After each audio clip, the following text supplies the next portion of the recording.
Artificial intelligence in voice replication, global tech loyalty programs, hoaxes in the software industry, and the future of enterprise technology. Those are just a few things we're going to cover here today in episode number 112 of Transformation Ground Control. This is Transformation Ground Control, your source for all things business, technology, strategy, and change. If you're growing your business, leading change within your organization, or undertaking any sort of operational or technology change initiative, this podcast is for you. This show covers what you need to know about digital transformation, organizational change, operational improvement, and business growth. 5, 4, 3, 2, 1. And now, here's your host, Eric Kimberling.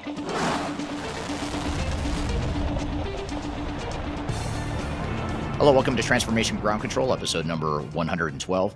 This is the podcast that covers everything related to digital transformation, including the people, process, technology, strategy, and other aspects of transformation. My name is Eric Kimberling here with Kyler Cheatham. Kyler, welcome to the show. Thanks for having me. As always, happy to be here. Happy to have you here. And just as a reminder, new episodes every Wednesday on YouTube, LinkedIn, Facebook, Twitter, and audio podcast platforms throughout the world. And this podcast is, as we've discussed in other episodes, named after a referral to David Bowie and his Space Oddity song and Major Tom to Ground Control. So fun little fact, this show goes well beyond digital transformation into David Bowie type stuff as well. So thanks for being here today. We've got a great episode planned for you. We're going to start off with some questions and answers from the audience, or questions from the audience, I should say, and then we're going to provide some answers from the question jar that we pull from social media, or that Kyler pulls from social media.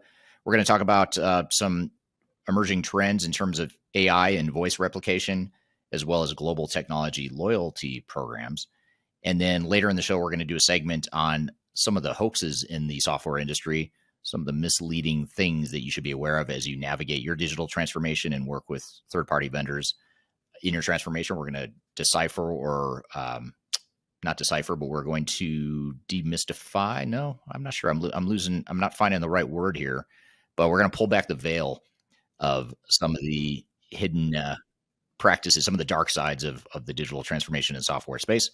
So stick around for that. That'll be a great conversation. And then later in the show, we will talk about the future of enterprise technology in the context of our big milestone of reaching 50,000 YouTube subscribers on my YouTube channel. So we will do sort of a general discussion with questions and answers, as well as discussing the future of enterprise tech. But before we get to that, what are some of these questions and other hot topics you've got for us, Kyler?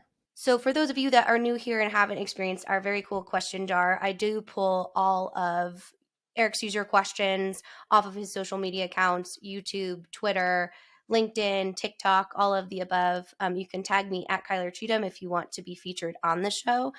You can also go ahead and drop a comment in wherever you're listening from today. And I go back in, pull those comments, and then we ask Eric. So this will be a variety, a mixed bag of subjects. So let's see what your users wanted to ask you today. So what are some examples of what you should expect in a change strategy? Good question. So while every change strategy is going to be a bit different, you're going to apply different tools and processes and deliverables based on what it is you're trying to accomplish. There are some that are pretty common, or should be pretty common and universal in change strategies. So a few that come to mind, one is an organizational readiness assessment, which is really a way to quantify and measure how ready the organization is for change, which parts of the organization are more ready for change, and which parts of the organization may not be as ready. And so it's a way for you to have a better lay of the land so that you can create a change strategy and plan that's very targeted to where you need the most help. It doesn't do you a whole lot of good just to take a shotgun, one-size-fits-all approach to change management. You really want to start off by understanding where the biggest sources of resistance might be and what the biggest challenges might be from a change perspective using that readiness assessment. Beyond that, a couple others that are fairly universal that I can comfortably say that it doesn't depend. You usually are going to do these no matter what. Another one is change impact assessments. So really understanding what the impact to your current state is and who's affected by it and how.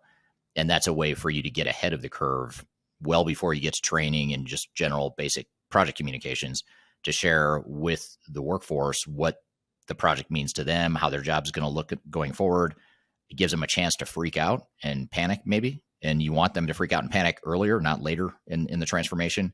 And it gives you time to work through that so that you have a clearer vision of what that future state is. And then the other piece of it that I would say should be pretty universal, but it's one of the ones that's most overlooked, if not the most overlooked of all the different change tactics and strategies.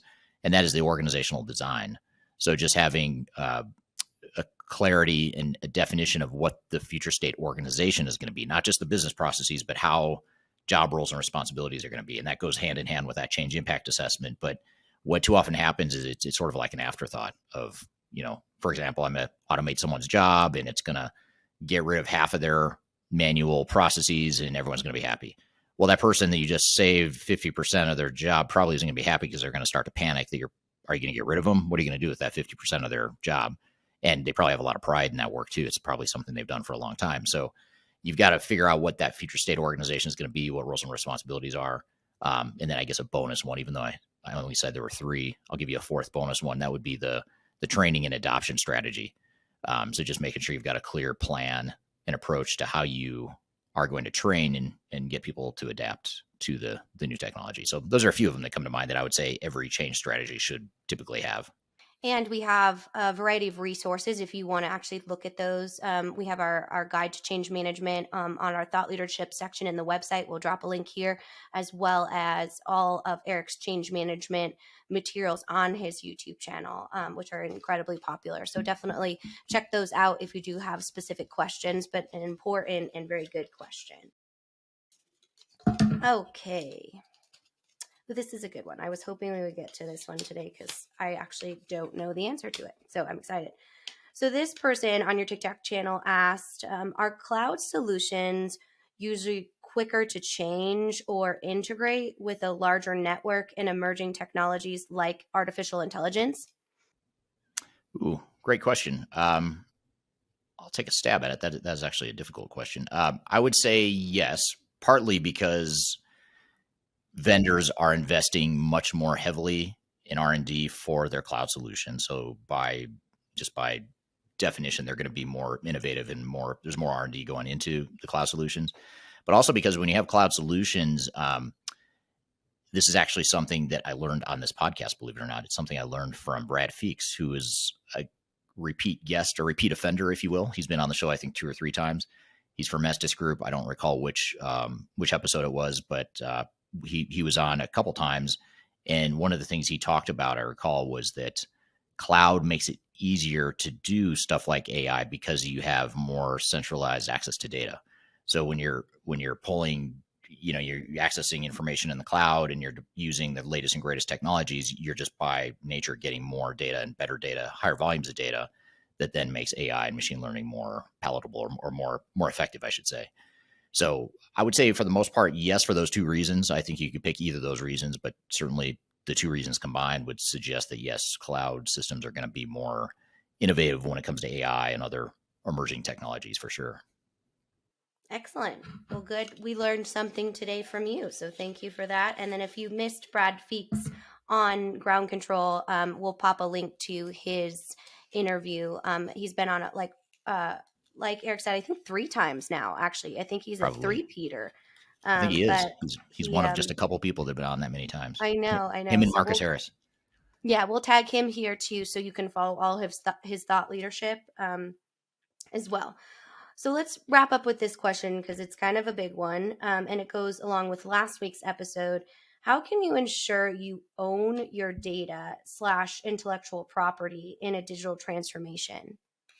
Ooh, speaking of Marcus Harris, who he's an attorney and he's a IP. He does software stuff, but he also does IP, and data security is a big thing that he focuses on.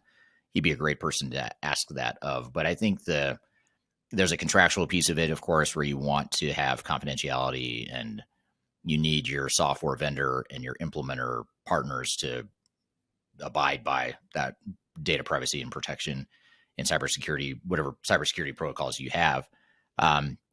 But beyond that, I think the other thing is most of these ERP systems are fairly tight from a cybersecurity perspective. Not to say they can't get hacked, but they're typically going to be tighter than most homegrown systems or most legacy, older systems. But that's not usually the challenge. The bigger risk with cybersecurity is going to be a couple of things. One is the third-party systems that bolt onto that ERP system. So that's where you really have to be careful, is making sure that you don't have a security breach with the bolt-on. And there's been some pretty significant, massive cybersecurity breaches over the years that have involved a third-party bolt-on, not the core system itself, but the core system itself had a breach because of that third-party bolt-on. So that's one thing. And then the other is you have to look at not just the hackers that people worry about. I think when people think cybersecurity, they think someone from the outside is going to hack into my system and steal stuff. The risk that's just as big, if not bigger, is your own employees, not because they necessarily want to steal data, although they could. It's more because you don't have the right security in place and the data is not locked down or protected. So you have too many people accessing and editing or manipulating or sharing data that they shouldn't. And that's probably the bigger challenge. So that's more of a business process and workflow sort of thing and a software configuration sort of thing, but definitely something you have to be aware of and mindful of. Well, good question. And if you missed last week's episode, Eric does go over clients' rights and responsibilities. It talks a lot about the importance of contracting and the SOW and understanding that as well. So if you missed that, definitely head back to last week's episode to hear that kind of full overview of how you ensure that you are in a good spot and that you're in a healthy relationship with your vendor for sure. So yeah, absolutely. With that, thank you for answering all of our questions, Eric. I want to take you through a few I didn't really things. have much of a choice, did I? I didn't know it was optional. No, it wasn't. I was just trying to be polite. I didn't force you to do that. No. So let's talk a little bit about some hot topics that are happening in the software emerging technology industry. So there's a new artificial intelligence that can realistically replicate voices, and that's raising a lot of concern, speaking of cybersecurity, in the cybersecurity world for enterprise technology. And so this was actually a bigger news story in the US this week on some mainstream media platforms where they gave an example of how this works. So Leonardo DiCaprio, who's an international movie star, right? He gave an acceptance speech and the software actually makes him sound like Steve Jobs and then Robert Downey Jr., and then President Joe Biden here in the United States. So there's a variety, and to me, right, he sounds just like them. So in thinking about how that might be used in a business scope, obviously there's lots of lens of a human voice that now creates some distrust within the overall functionality to do that. So, what's your reaction to that, or some considerations, some concerns around enterprise security and that type of thing with that new functionality? Yeah, I mean, it's definitely it's kind of freaky, because you think about a phone call you might get that you think is someone you think you clearly recognize their voice, but it's not necessarily them. That's kind of creepy to think about, especially in cases where you already have. Like within an enterprise, you already have phishing attempts and things like that. And now if you add the ability to replicate someone's voice somehow and make it a phone call to someone to say, hey, this is Kyler, and I want you to, turn off all the YouTube videos on our YouTube channel. You could probably do that. You could probably make it sound like it's Kyler asking someone on the marketing team to do that. So that's the one thing that comes to mind. It also, taking it a step further beyond the voice replication, there is a TikTok channel. I think it's called Deep Tom Cruise, and it's just spelled DEEP Tom Cruise. And it's, for a long time, I fell into this hoax. Speaking of hoaxes, which we're going to get to later in the show, it's not really a hoax, but it's brilliant marketing. It's a video, or it's a channel that's Tom Cruise, and I thought it was actually Tom Cruise. I mean, it looks and sounds just like him. It's actually pretty funny, and so I actually really liked the channel, and so I was following it, and every time you put a new video out, I'd see it and I like it. And then I found out, though, that it's not really Tom Cruise. It's an AI software company that Tom Cruise is somehow affiliated with. I think he's an investor in it. And they have his permission to use his likeness. And they somehow they have another actor who's doing stuff, and it looks and sounds exactly like Tom Cruise, like 20 years ago, exactly like how he did during call it the 90s, the Jerry Maguire era or whatever. it's fascinating. So anyway, you could take it a step further and then have a video, do a fake video, a Teams call or a Zoom call with a fake video that says, "Hey, this is Eric. I need you to do something stupid," and you're going to do it because it's me asking or whatever.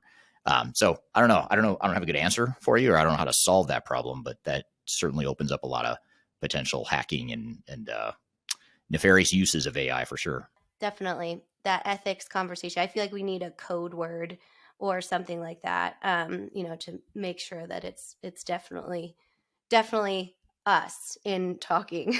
Yeah, absolutely. Yeah, like a So, password, passcode or I something. know, right? Or something only you would know. It reminds me of the Captain Marvel movie where the enemy, quote unquote, they can change to look like any other person. So anytime you saw them, you had to ask, like, what was something I said to you at this moment in time to know that that was not your enemy. So who knows? That's where the world's going, I guess. But Crazy times we're in. I know, right?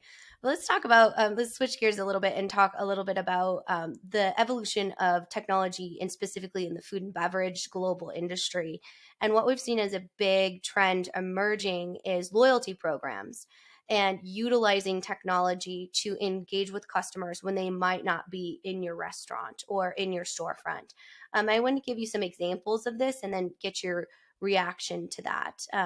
So just to give you some data, as I always like to do, a 2022 global customer loyalty report found that nearly 90% of respondents trusted customer loyalty programs to help them overcome the inflation crisis and any sort of potential recession. So it's definitely been something that has been successful. A example of this is called Rewards Arcade. And it's the loyalty program of KFC in the UK and Ireland. And they invite customers who spend a certain amount in their app or on their website to play mini games. So a gamification of interacting with the brand while they wait for their food. The games are super simple, very, kind of mind-numbing games, and they have prizes, which include free menu items. And then another example of that gamification is Starbucks, and they've really taken it to the next level and utilizing NTFs. They call it Starbucks Odyssey, and it's an extension of its existing loyalty program. And in this process, members can earn NTF art by completing different activities or coffee challenges and unlock those exclusive perks. Similar to that, brand experience has obviously been a huge initiative in engaging technology in these different industries. An example of that is a Canadian sports bar. It's called Le Cage, which it has tiered member loyaltyship programs. So you can do pro, elite, very similar to a sports team. And they feature free deals and promotions with every purchase.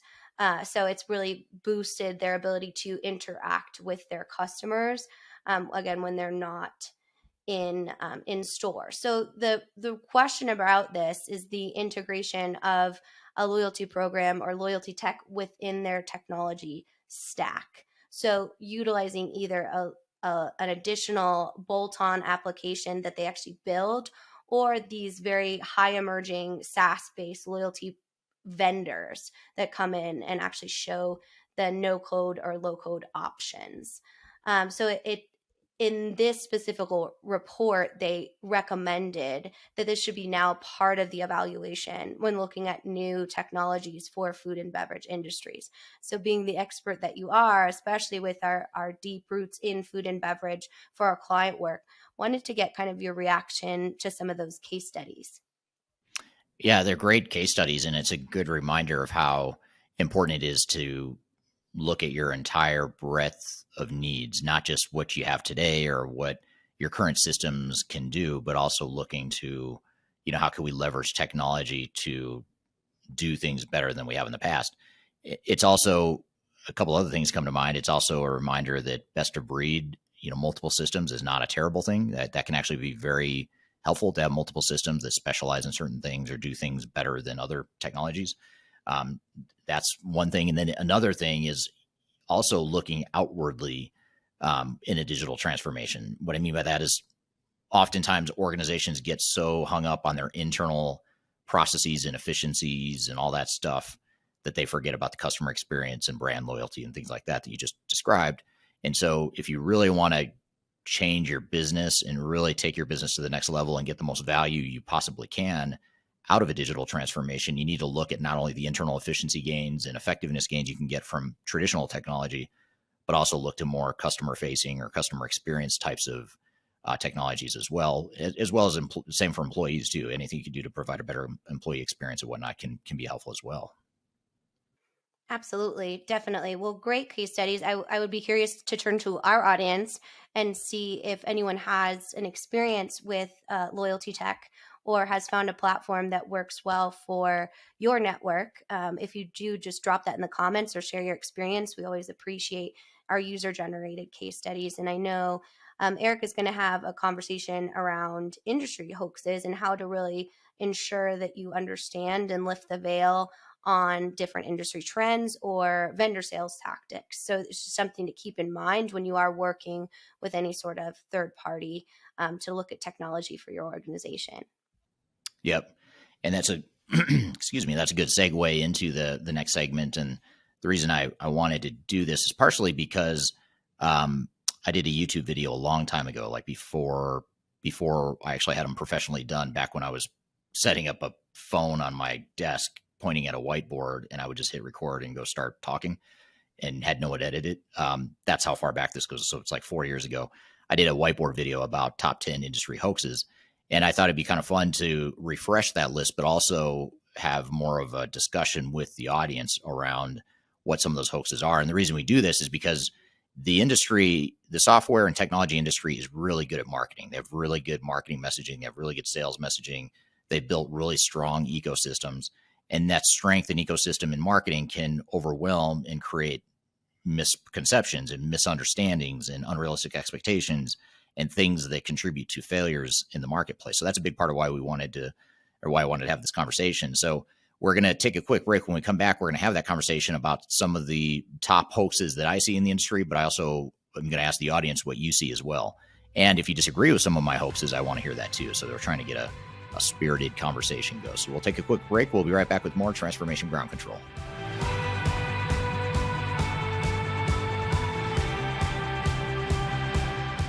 Interested in working for a company that truly values your unique skills and experience? Here at Third Stage, we don't hire based on resumes alone. We look at the full candidate, experience, and willingness to provide excellent service for our clients. Within a technology, independent, and agnostic consulting firm, you have the opportunity to learn across industries with a diverse group of clients. Our consultants also have the opportunity to diversify their portfolio and learn across technology systems. If you're interested in joining a high-growth entrepreneurial organization, please reach out to us at work@thirdstage-consulting.com.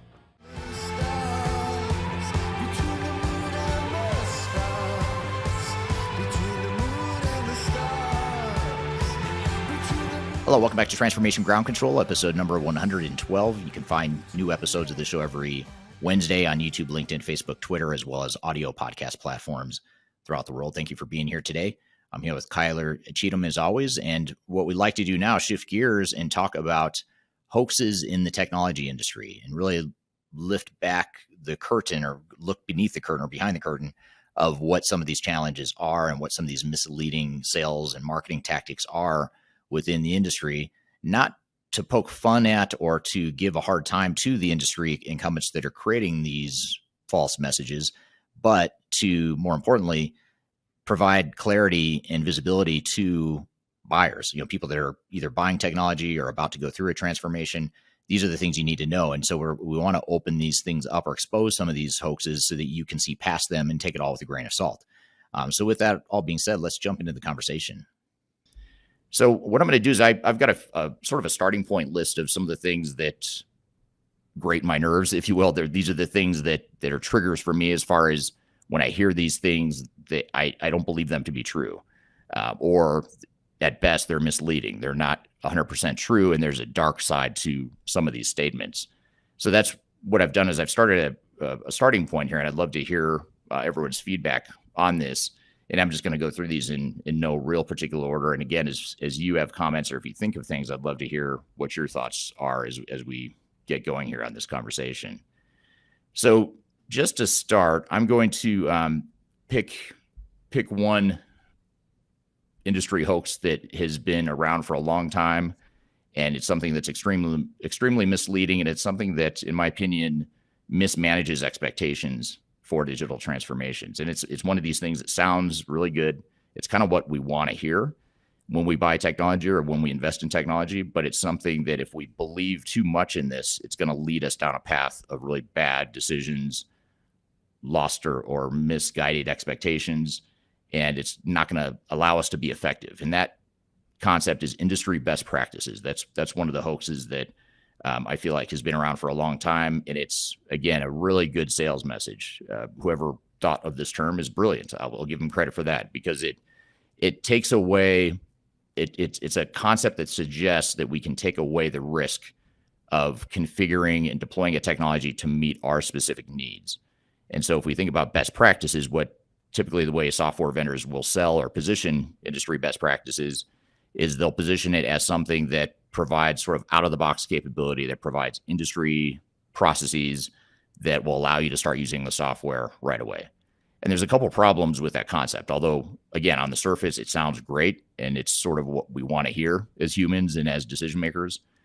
But the problem with that is twofold. One is that in any given industry, first of all, there are a lot of different variations on how you can do basic business processes. And in any given industry, we're all trying to compete. We're all trying to be better than our peers. We're trying to do something different. We're trying to grow our business in a way that develops competitive advantages and builds our core competencies in a way that's better than our competitors.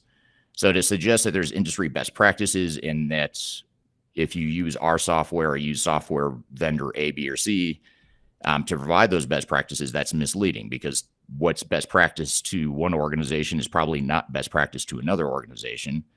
And that's the first part.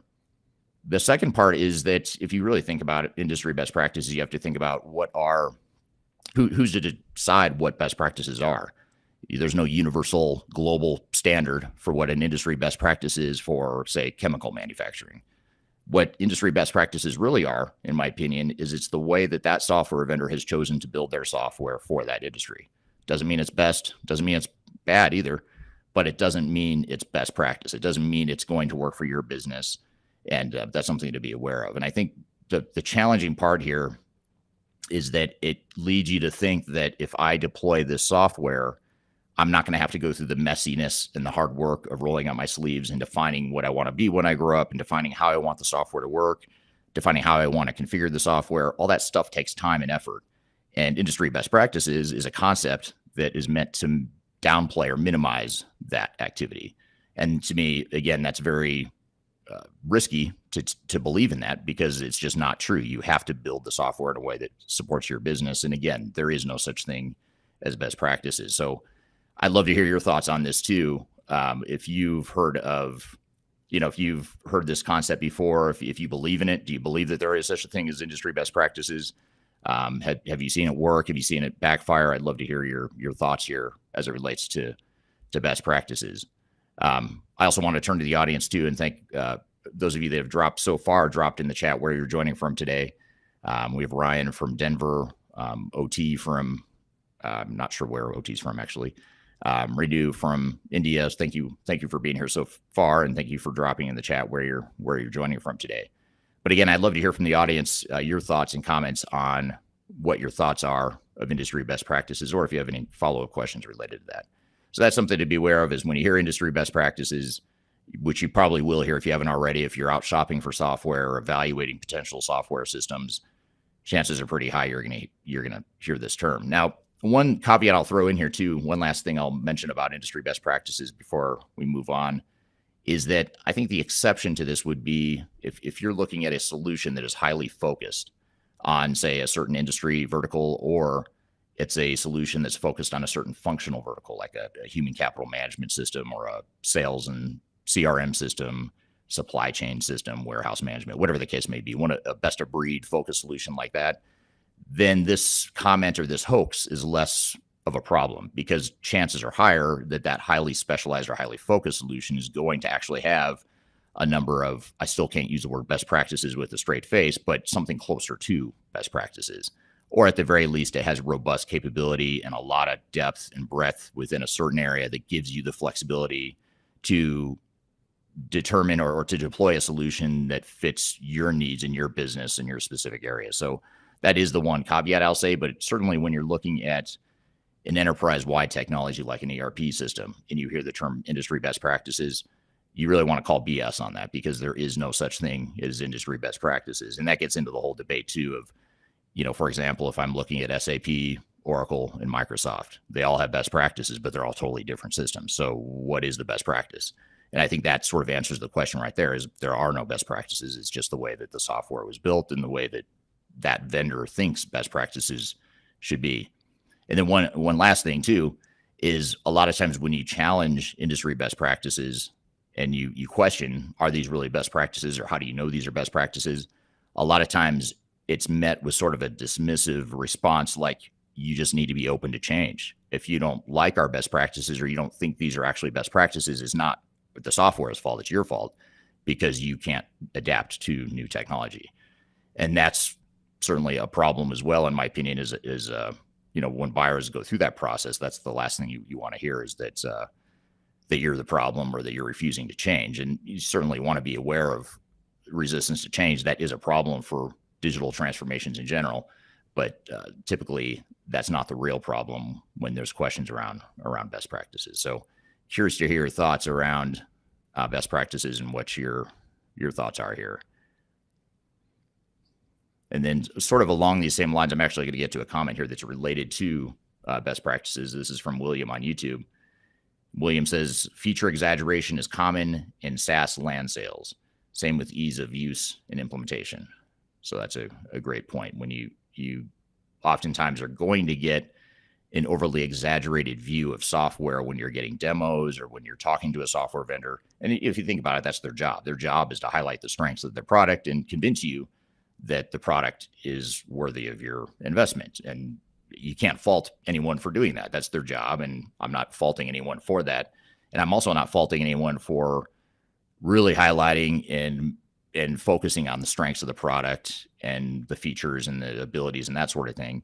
But again, I think the problem is probably unintentional, although in some cases it may be intentional depending on the type of salesperson that you're dealing with. But in most cases, I think it's unintentional, but it does create unrealistic expectations, and it creates a false sense of confidence in a certain product when you talk about industry best practices, or when you're talking about features and capabilities, which you'll often focus on during a software vendor.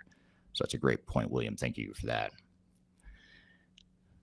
So I want to cover another topic here that is common, sort of a common hoax or problem in the industry in terms of how software is sold.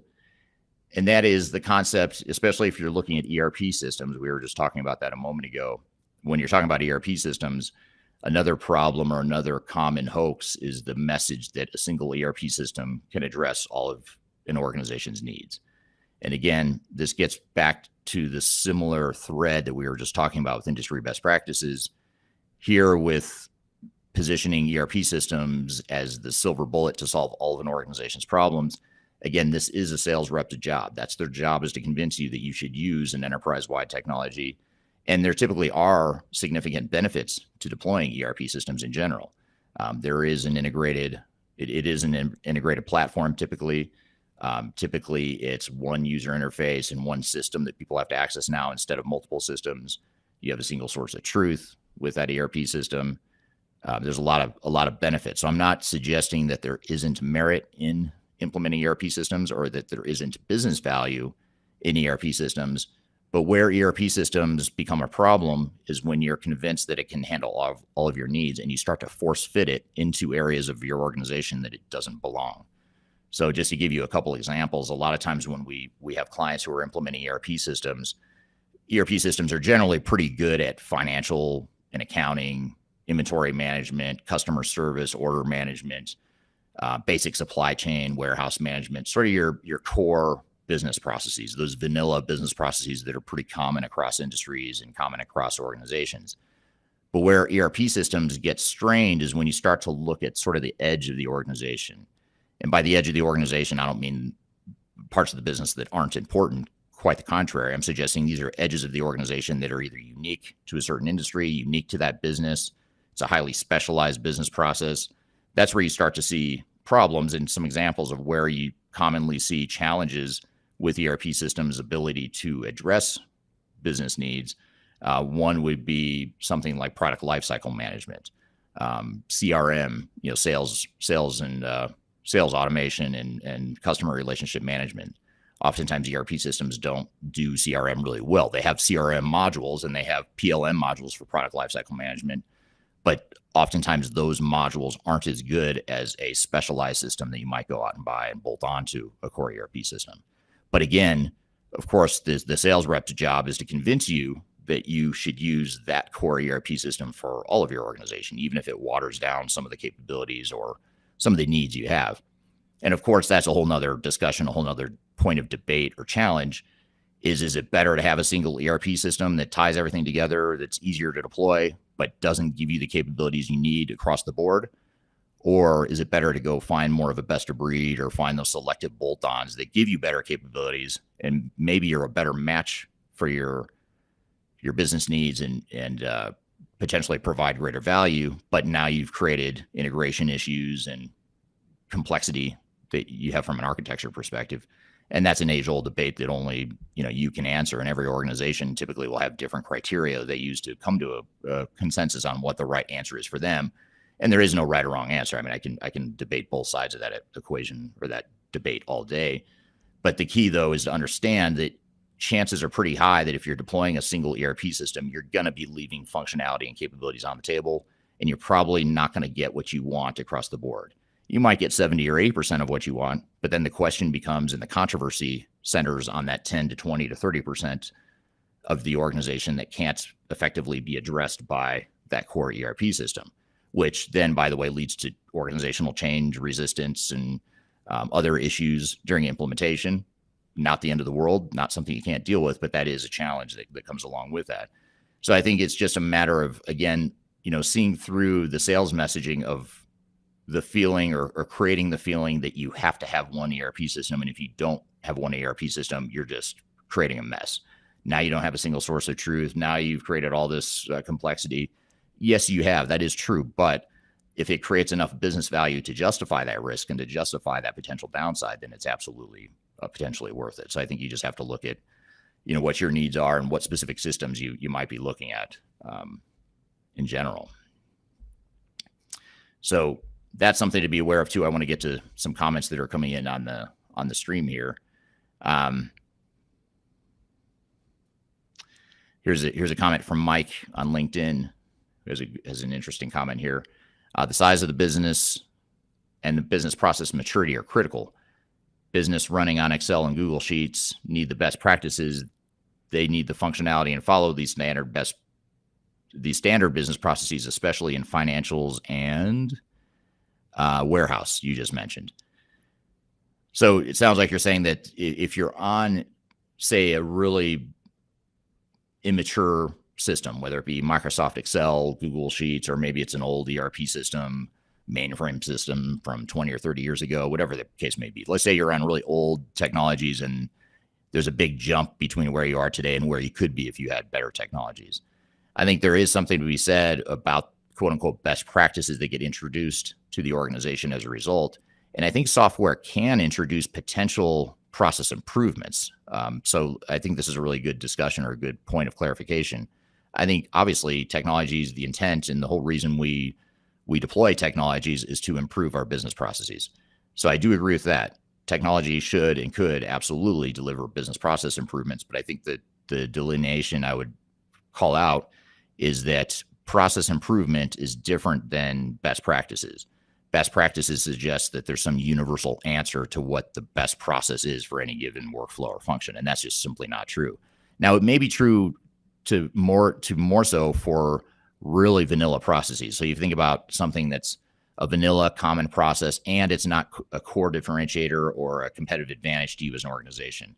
And a real maybe extreme example would be something like accounts payable. Most organizations aren't competitive or better than their peers because they pay their invoices faster. That's typically not a core competitive advantage that organizations are striving for, but it's something that you can typically adapt a little bit easier to whatever the software can and can't do. Accounts payable might be a good example of an area where you're more willing to compromise or to change to fit the software because it's not a core part of your business or it's not a core competitive advantage. But if you're talking about something more customer facing or something that is involving your product, the way you configure your product, the way you manufacture the product, the cost advantage you might have related to your manufacturing, for example, those are areas where best practices are probably not going to fit, and it's going to strain the concept of best practices. So I think, it's important to differentiate between business process improvements and where maybe some light best practices might be relevant or more relevant versus those parts of your business that you really want your unique needs to be front and center, and you need to find the technology and make the technology fit your business rather than assuming you're just going to change your business to fit the software. So different parts of your business might have different answers too. There's usually not one answer for an entire organization. You have to be a little bit more targeted in how you approach that. So that's a great point that you bring up here. We're here chatting about some of the leading industry hoaxes within the technology space. We've got a lot more to cover. We'll be right back with more Transformation Ground Control.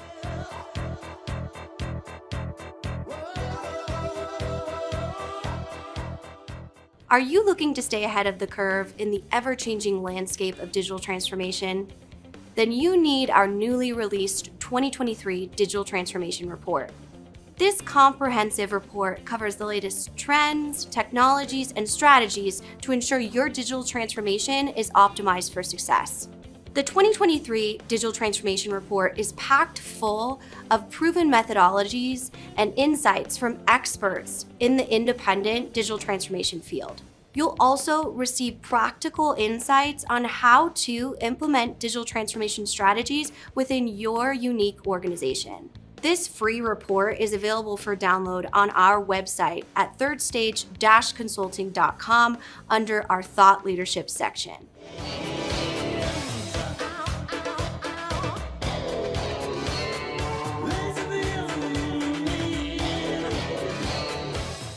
Hello, welcome back to Transformation Ground Control, episode number 112. Thanks for being here today. We're having a conversation about industry hoaxes and what you can do to take those hoaxes with a grain of salt. So here's a comment from Kyler on LinkedIn who says, similar to the conversation from last week, and I honestly don't remember what the conversation was last week, but on this, we do this live stream every week. Last week, we talked about something related to this, apparently. I think it's important to remember that the organization must know their needs, not the needs that the vendor wants you to have. It's a great point. And it's certainly a balancing act where, yes, you want to look to technology and the capabilities of technologies to give you ideas on how you might improve your processes. But again, there's certain parts of your business that are probably high value. They're probably very mature. They're probably very fine-tuned. And you've developed these parts of your business over decades of building that competitive advantage. To now say, okay, we're going to abandon that and just go with best practices or go with the way the software is built, that's a highly destructive and dangerous way of approaching digital transformation. And again, there are certain parts of your business where that may be relevant, where you may say, yes, we're just going to compromise and adapt to whatever the software can do in these areas. But these areas over here, these are too important. These are areas we don't want to touch. This is our secret sauce. This is what we've spent decades building in terms of competencies. We need the software to adapt to that. So I think it's really important to prioritize your processes and have a good self-awareness of what the most important parts of your business are. Here's another interesting comment from Mike on LinkedIn. Mike says the ERP/CRM should sit in the center. Those functionalities need to be filled with low-code, no-code tools. I am a Microsoft Dynamics person, so the Power Platform fills this gap completely. It's well said. I think that's a common, whether you're using the Microsoft platform or other platforms, by the way. I think recognizing that you have a lot of options in how you mix and match and pull together different technologies to fit your needs. ERP, I agree. ERP is great for kind of your core back office functions, the financial management, accounting, GL, inventory management, order management, that sort of stuff, ERP is generally really good at. It's really, I think the way to look at it is when you look at your organization, what industry you're in, you think about, one thing to think about is how are business processes different in our industry? And those are more likely to strain or create tension with what a core ERP system can do if you're looking at an enterprise-wide system.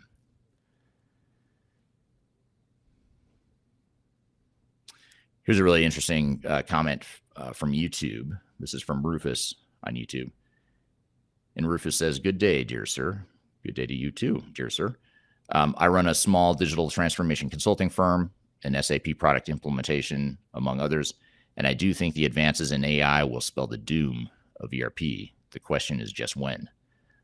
Really interesting comment. I'd love to hear I'd love to hear more about that. Why you think or how you think AI will spell the end of ERP, because that's actually something I've been thinking about a lot lately. Is how will AI and how will ChatGPT and some of these other booming technologies, how will they affect ERP technology services like what we do at Third Stage Consulting? I've been just dwelling on that stuff a lot lately, so I'd love to hear your thoughts on how you think AI will spell the doom of ERP, or if you disagree with Rufus, I'd love to hear your counterpoints as well.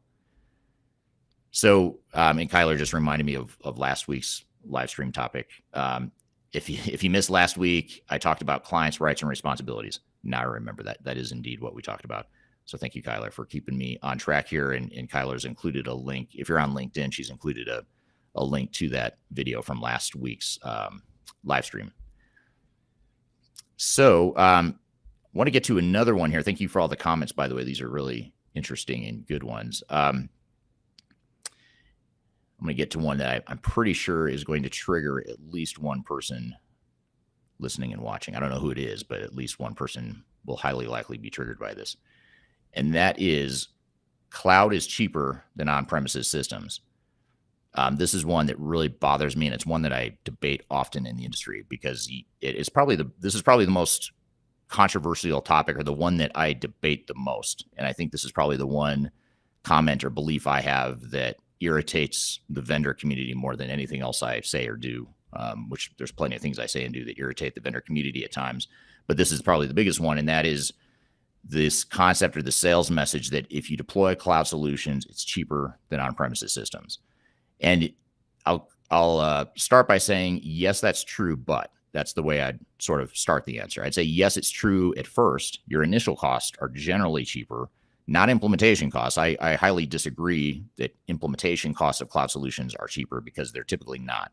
What typically ends up happening is, yes, the software itself is easier to access because you don't have to install it on servers. You don't have to manage it within your four walls of your IT department. But implementing and deploying technology, a majority of the heavy lifting and the work and the heartburn and the risk and the cost and the resource commitment comes from not the technology deployment. It's from your process improvement, from the change management, from getting business value out of the technology and just adapting to the software. That stuff isn't any better or any more automated because you're deploying cloud technology. In fact, I would argue that the amount of time that's saved on the technological side of having a cloud solution that is easier to deploy purely from a technological perspective, that benefit is outweighed by the fact that it's harder for organizations to adapt to cloud solutions typically, because you typically have less flexibility. Now, of course, I'm talking more about SaaS and multi-tenant cloud solutions, the subscription-based models where you can't customize the software to fit your needs. You can configure it, but you can't customize it.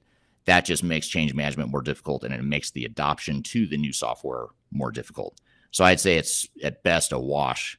The amount of time and money you save on deploying the technology may be a little bit faster, but that's going to be countered by the fact that the organization's adoption of that cloud technology is going to be more difficult. It might absolutely deliver more business value long-term. I'm not talking about business value here. I'm talking about pure cost. So if I look at cost, even when I factor in the servers that I don't have to invest in anymore, the IT staff that I might not need to maintain, yes, there's going to be some savings there, but typically that savings is outweighed by the fact that now you're paying a higher ongoing subscription cost. So those subscription costs make it easier to get into the new software. So you don't have that big capital spend like you might have had in the past with the old on-premises model. But now with cloud solutions, yes, you have a lower entry point, but now you've got an ongoing subscription that never goes away. It's sort of like, it reminds me a lot of leasing versus buying a car. When you buy a car, you're spending more money up front, but eventually your payment goes away. If you're financing it, your payment's going to go away after 5 years or whatever it is. When you lease a car, you're just always going to have that payment. The lease payment's lower, but it goes on into perpetuity. And the other part of this too that you have to remember is, where does this message come from? The cloud is cheaper. And why are vendors so interested in cloud? Why do they push it so hard? I would argue that it's not because cloud technology is any better, although there are definite advantages to cloud systems. There's the ongoing R&D, the upgrades are easier. You're getting, immediate, bleeding edge technologies that keep you at the forefront of technology. So there are absolutely benefits to that. But if you think about where the messaging is coming from, it's coming from the fact that cloud subscription-based models are highly valued by technology companies and highly valued by investors. So investors that invest in SAP and Oracle and Microsoft, if you read their annual reports and you read the analysis of any sort of quarterly earnings report that comes from a software vendor, they are hyper-focused on that recurring subscription revenue, because that's a lot more value to an investor than the on-premises model, where it's a one-time purchase and the vendor has to go out and continuously find new business to replace that revenue. Yes, they used to have like the ongoing maintenance. They would have their 15 or 20% of subscription that would be the ongoing maintenance, but that's not nearly as attractive or lucrative as that recurring subscription cost that goes into perpetuity. So investors love it, vendors love it. They push it really hard as the best option and the only option for organizations. And therefore you get misleading messages like this, like you should be going to the cloud because you're going to save money. You're really not. There are going to be some areas of cost savings, but there's going to be other areas that offset that. In fact, in some cases, we see even the IT cost savings isn't as great as advertised, in that you don't end up getting rid of staff to support a system. Now you end up hiring people because the system is more complex and there's more robust capabilities. And again, it could be that it's delivering more business value and the ROI makes total sense. I'm not disputing that, because I think more organizations than not have a lot of potential to invest in cloud systems and get a really good ROI. But the problem is they go in thinking that they're going to save money when they're not. They're not really saving money. They're investing money. They're spending more money. They're shifting their spend from internal IT costs over to a managed service provider. So the costs are just shifting. You're not really saving money. And the idea or the goal is that you get enough business value or business benefits that justify that additional cost. That's more the question that you really need to focus on with cloud versus on-premises solutions. So here's a follow-on I want to come back to on the AI causing the death of ERP systems, from Rufus again on YouTube. And I think this is an interesting thing to dive into for a second. Rufus says, one could train a GPT-like model to handle classic data in, data out operations typically handled by ERPs. ERPs allow us to tap into the company's data capital. AI models allow you to talk to it. So that's a really interesting point or comment. In fact, this is something we were talking about just internally. I was talking about this with our team in the UK yesterday around ChatGPT and how that's affecting confidentiality of organizations that are going through implementations, or they're implementing technologies. And what they were saying, or what the team was talking about, was how there's certain consultants out there that are implementing, I think in this case, they were talking about SAP. They were implementing SAP and they were putting information from SAP into ChatGPT. And what it was doing is it was making public domain, it was making confidential information, internal company information, it was making a public domain because now it's part of ChatGPT and it's in that open source model that anyone can access. So I thought that was a really interesting point, in that there's some confidentiality and data security issues with ChatGPT and other potential AI, especially the open source AI models. So I'd be curious to see over time if that somehow resolves itself, or how organizations deal with the confidentiality. I think in order for this trend to materialize that you mentioned with AI killing off ERP, I think you're going to have to somehow resolve that confidentiality issue, both in terms of the companies that are implementing technologies, but even the software vendors themselves. I imagine they're going to push back pretty hard or somehow find a way to protect their IP and whatnot. So really interesting. I don't have any good answers or predictions for that. That's a really interesting debate or point of discussion. Here's a comment from YouTube. And the comment is, thank you for highlighting the importance of business process design and improvement. I've yet to see enough advances in this area, even having a centralized repository of user-friendly processes.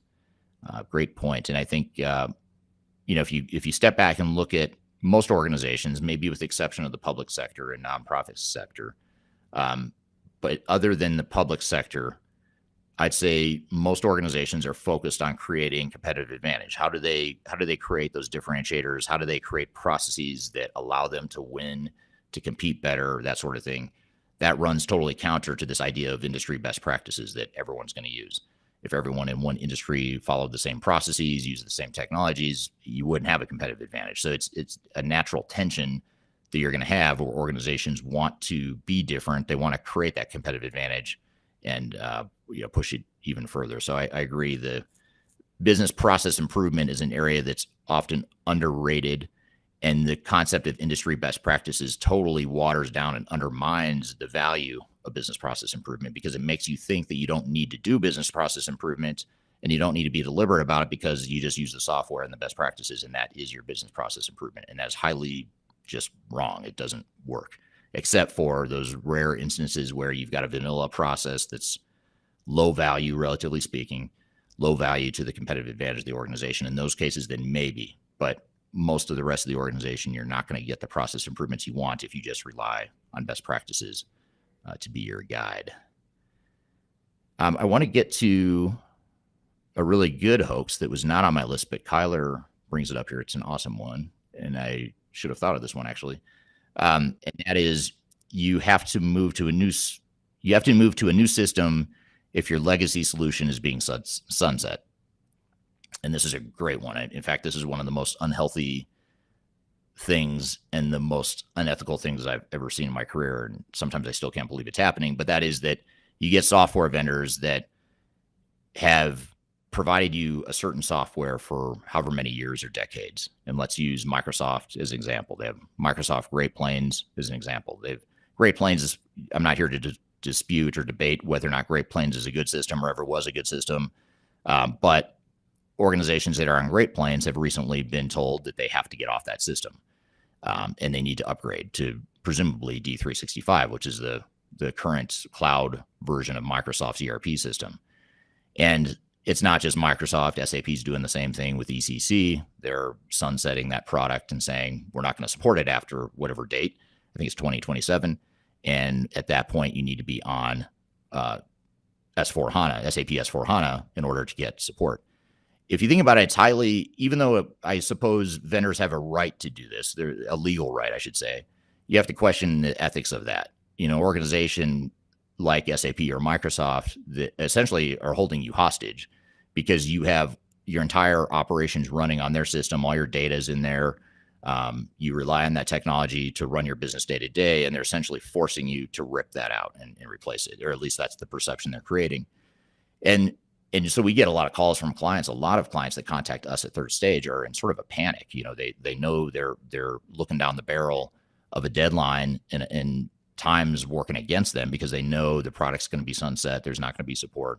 And I guess, a couple things to the point here that Kyler makes is that when a vendor says that they're going to sunset a product, it's not the end of the world. Now, it's not ideal at all. I'm not suggesting just ignore it, but just because, let's just say they say by 2027, no longer supporting that system. If you're using that system until 2028 or 2029 in some way, that's not the end of the world. Yeah, they're not going to support it. Yes, it's going to make things more difficult for you.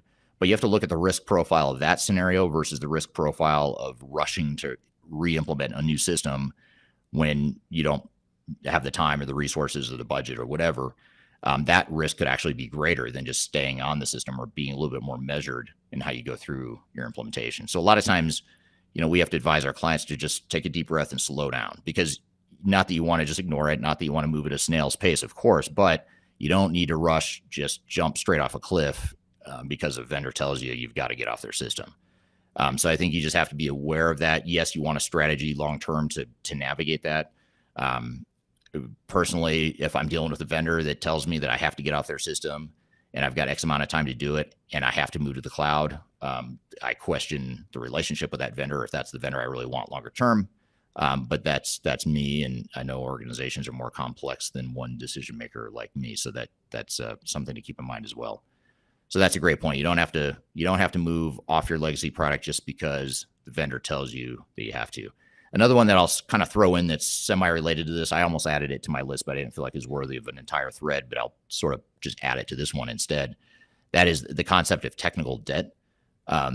That's a phrase that's a trigger for me. It sort of grates my nerves. It's like nails on a chalkboard when I hear the word technical debt, because it's another manufactured term that's highly effective, brilliant term. Whoever thought of it, kudos to you for thinking of a great marketing term. But what it does is suggest to you that you're in debt and you have to get out of debt. If you think about the human reaction to the word debt, you think debt's bad, I need to get out of debt. So technical debt suggests that whatever system I'm on, even if it's just a couple of years old or whether it's 20 or 30 years old, I'm in debt. I need to get out of it. I need to upgrade to something new. The reason I bring this up is that you don't have to be on the newest and greatest bleeding edge technologies. In fact, there's a lot of merit of not being on the bleeding edge. We have one big client that has intentionally chosen to stay on Oracle EBS, for example. They're in the middle of a massive multi-year Oracle EBS implementation. Oracle tried to force them mid-implementation to move to Oracle Fusion Cloud or Oracle ERP Cloud, wherever they're calling it today. And they chose not to. They said, no, there's too much missing in the capabilities of the new cloud solution. We're going to stick with the older technology, knowing that it's older, knowing that we're going to have to replace it sooner, but knowing that it's mature, it handles our needs, and it's a better fit for our organization. So another great example of a client taking charge and doing what they need to do to run their business. And this is a very unique client, by the way. They are very self-aware. They're very confident. They don't fall victim to all this stuff I'm talking about here today. In fact, none of this would interest them. If they were on this call, they would say none of this phases us because we know it's all BS and we're not going to fall for it. That's the sort of organization they are. So those are just a couple examples of how you want to be aware of that hoax that you need to be off your old system, whether it's because you're in technical debt or because you're being told by your vendor that the software is being sunset. We're here chatting about some of the leading industry hoaxes within the technology space. We've got a lot more to cover. We'll be right back with more Transformation Ground Control. Give me the sense to wonder. If you are involved in any sort of digital transformation or business change initiative, you will want to download the 2021 Digital Transformation Report. With its comprehensive overview of business and technology trends and best practices, this report is a must-have guide for any transformation project or executive team. Download this free report by visiting Third Stage Consulting at thirdstage-consulting.com. You can also visit our website to learn more about us or download independent reports, videos, and other best practices. Again, visit thirdstage-consulting.com today to learn how to take your transformation to the third stage of success.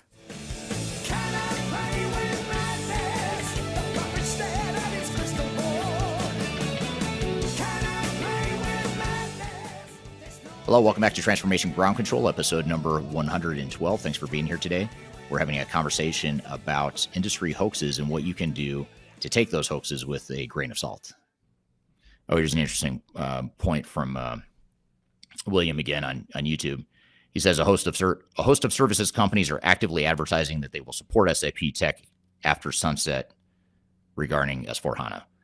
Great point. Actually, I'm glad you said this because it further validates or further justifies the point I made before that we were just talking about with sunsetting products. That is another option, and that's something that there's a lot of tech companies that have built their entire business around providing third-party support. So companies like Rimini Street, I think it's called. There's another one called Spinnaker support that's actually based here in Denver, where Third Stage Consulting is based and where I'm based. Those are just two examples of third-party support organizations that provide at a lower cost support for some of these legacy products. And it's a great business model because you're always going to have these lagging organizations that are slower to move to newer technologies. But the good news is it creates an option for you. It gives you additional time.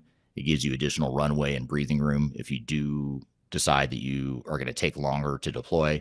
Because if you think about it, these are artificial dates that the vendors have created. They just decided we don't want to invest any more R&D in these solutions. We want to put all our eggs in one basket of the newer product, which makes total sense from a business perspective from their side.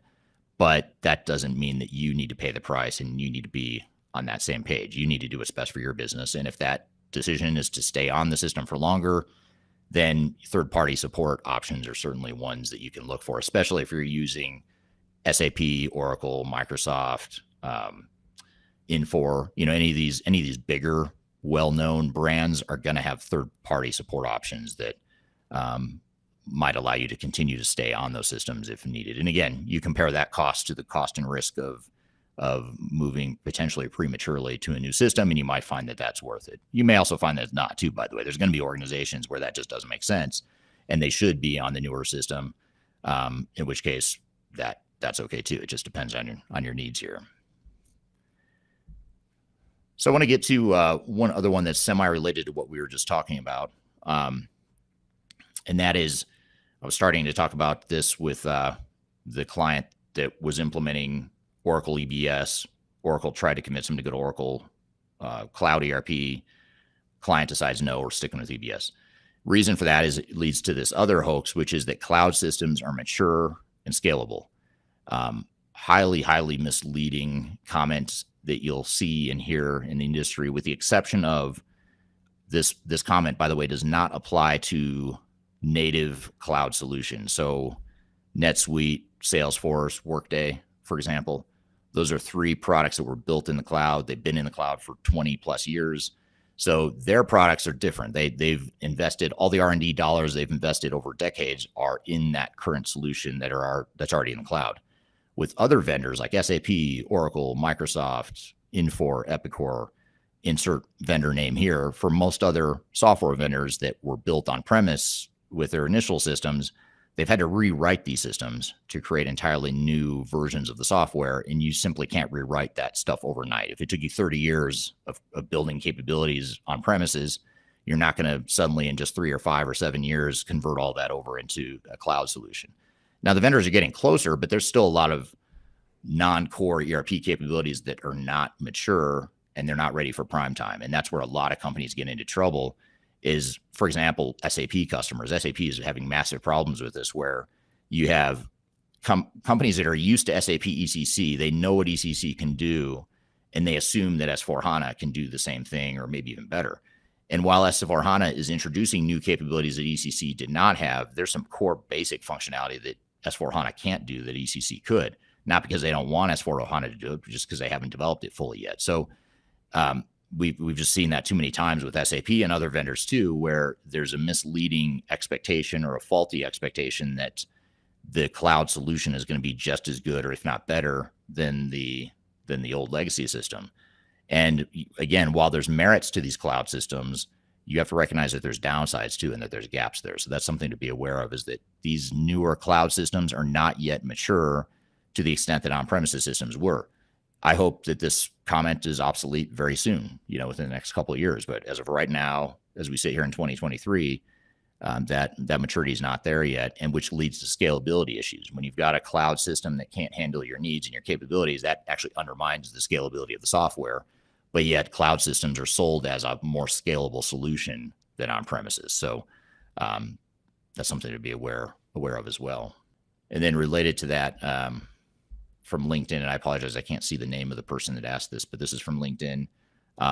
Any thoughts why people choose to move to SAP S4HANA? Well, partially because SAP is forcing a lot of their ECC customers off of ECC. That's driving a lot of S4HANA sales. Highly effective way to drive revenue, by the way. If you're a software vendor, just tell the lower margin on-premises customers that they have to stop using that software and they have to upgrade. Even if you lose a few customers along the way, you're still coming out way ahead, because you're going to have so many customers that now are going to invest in the cloud solution. You're going to make more money even if you lose some of the customers to a competitor, which rarely happens if you think about it. It's pretty rare that we see a customer going from, for example, SAP ECC to Oracle Cloud or Microsoft Dynamics. I know Oracle and Microsoft would love to see more of that, and as would other vendors that are competing for the same piece of the pie, but it's pretty rare. So I think it's a calculated gamble by vendors that you're going to do it. So I think a big reason why customers moved to S/4HANA is because SAP is forcing them. And, it is a newer, sexier solution. It has a lot of cool machine learning and AI type stuff in there that ECC didn't have or doesn't have. So there are potential upside benefits. And I think over time, it's going to be obvious that S/4HANA is a better solution than ECC, but it's just not. We haven't quite crossed that point yet. It's a great point. So here's a question from Kuba in Poland. Thank you for joining all the way from Poland in the evening your time. Thank you for being here. Kuba's question is, any takes on production-specific systems like MES or APS? Is AI being implemented into those areas? Greetings from Poland. So, yes. So AI is being used more and more for production-specific systems, but I'd say, to your point, it's being more in the context of those industry-specific solutions. So MES, for example, stands for manufacturing execution systems. Those are the systems that automate the shop floor. It's more the shop floor automation and the machine learning and gathering data from robotics and different parts of the shop floor operations.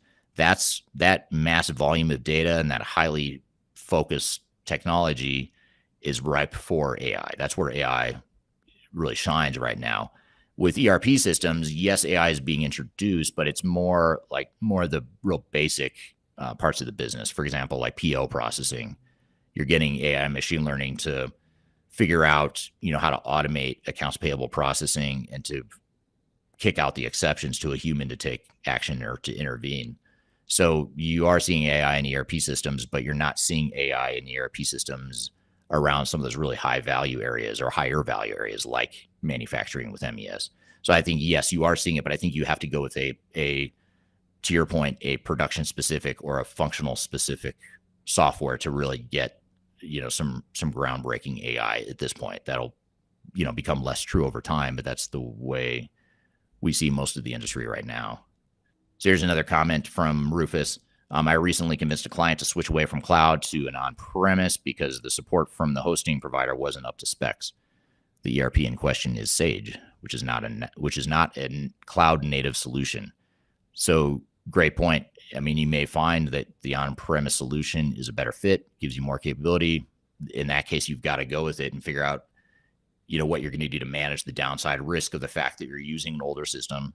There may be more limited support. Yes, that's a risk. It's a cost you have to factor in. But again, if it's delivering enough business value, that might be justified. And you really have to look at the risk reward and the cost benefit of that scenario versus others where you might not be able to justify investing in a more expensive technology. So here's another hoax that's worth talking about here.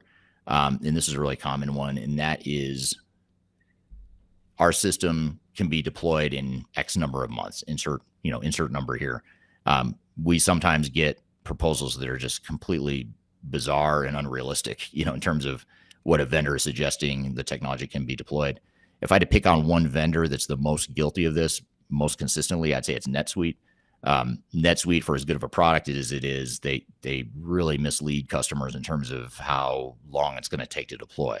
In general, it doesn't always happen, but that is a more common system that leads to faulty expectations. And they have this concept of suite success, which is a implementation methodology that they assure you can deploy the system in, oftentimes 90 days or less.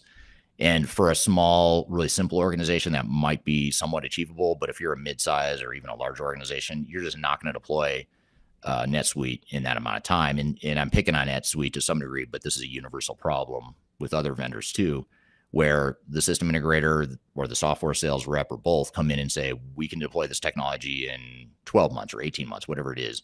And typically, whatever number you're given is really low, and it's too low.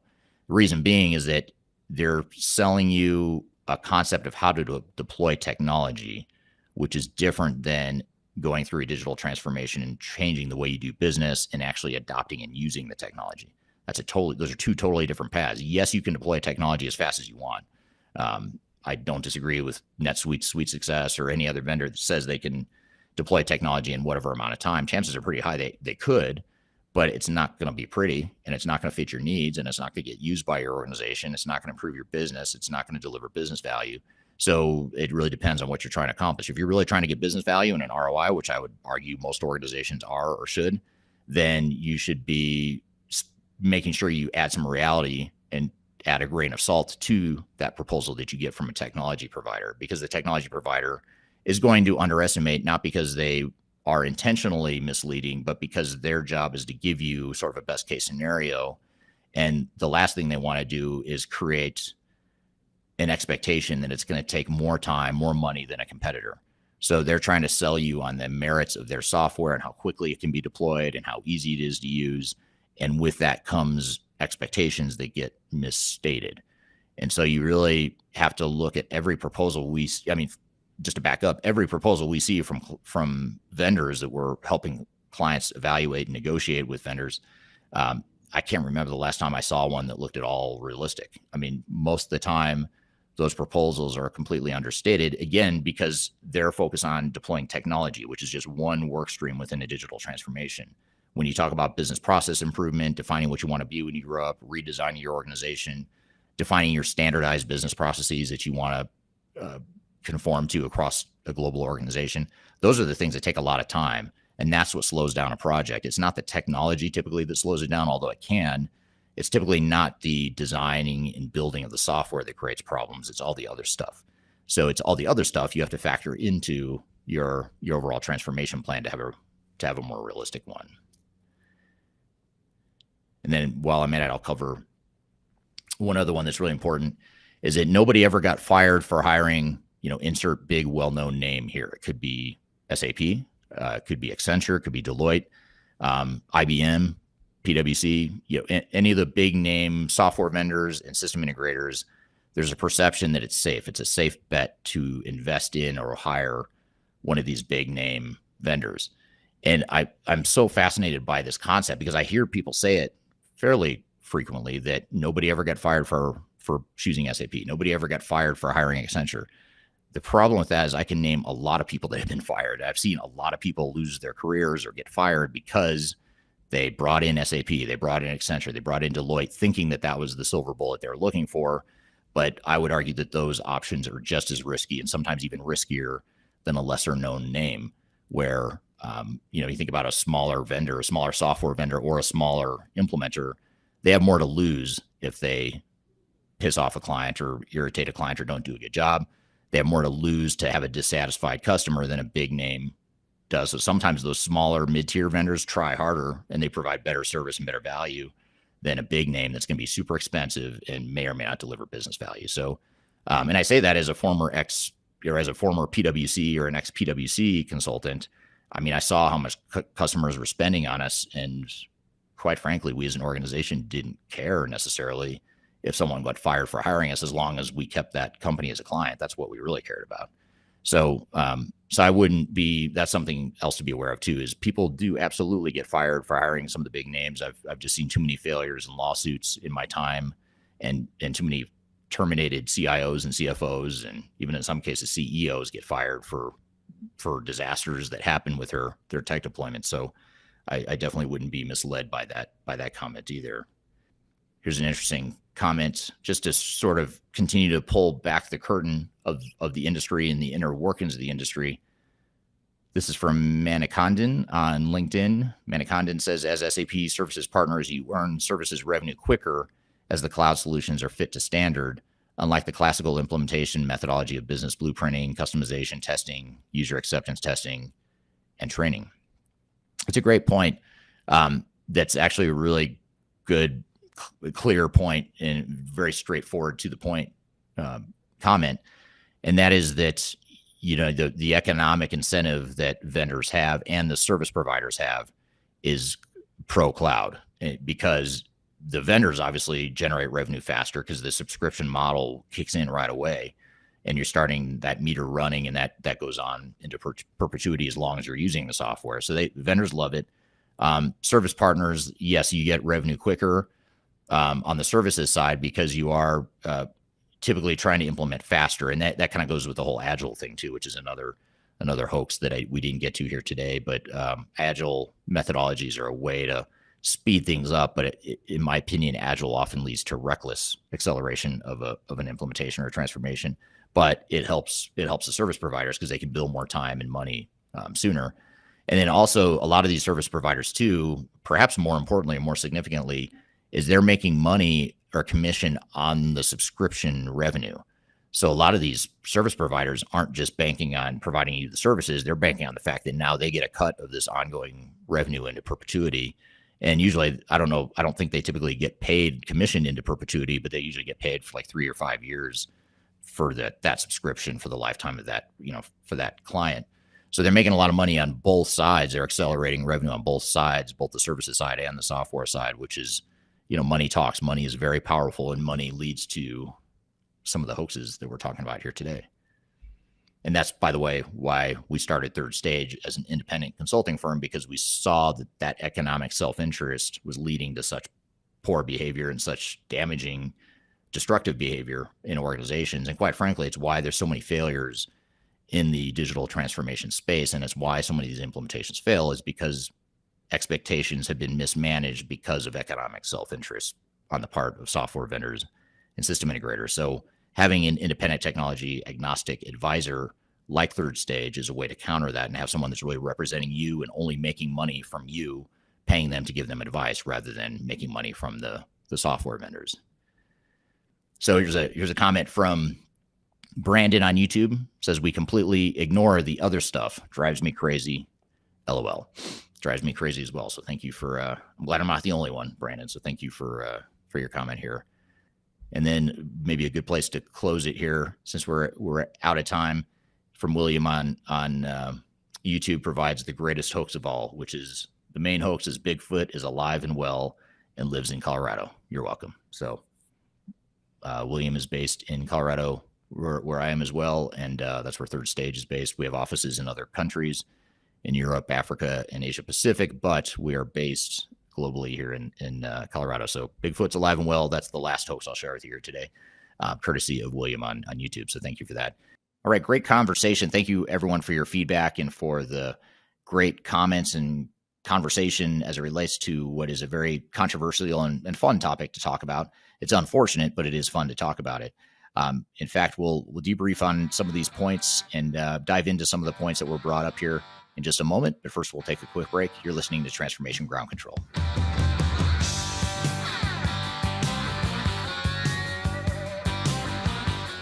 Are you looking to stay ahead of the curve in the ever-changing landscape of digital transformation?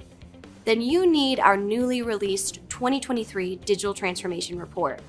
This comprehensive report covers the latest trends, technologies, and strategies to ensure your digital transformation is optimized for success.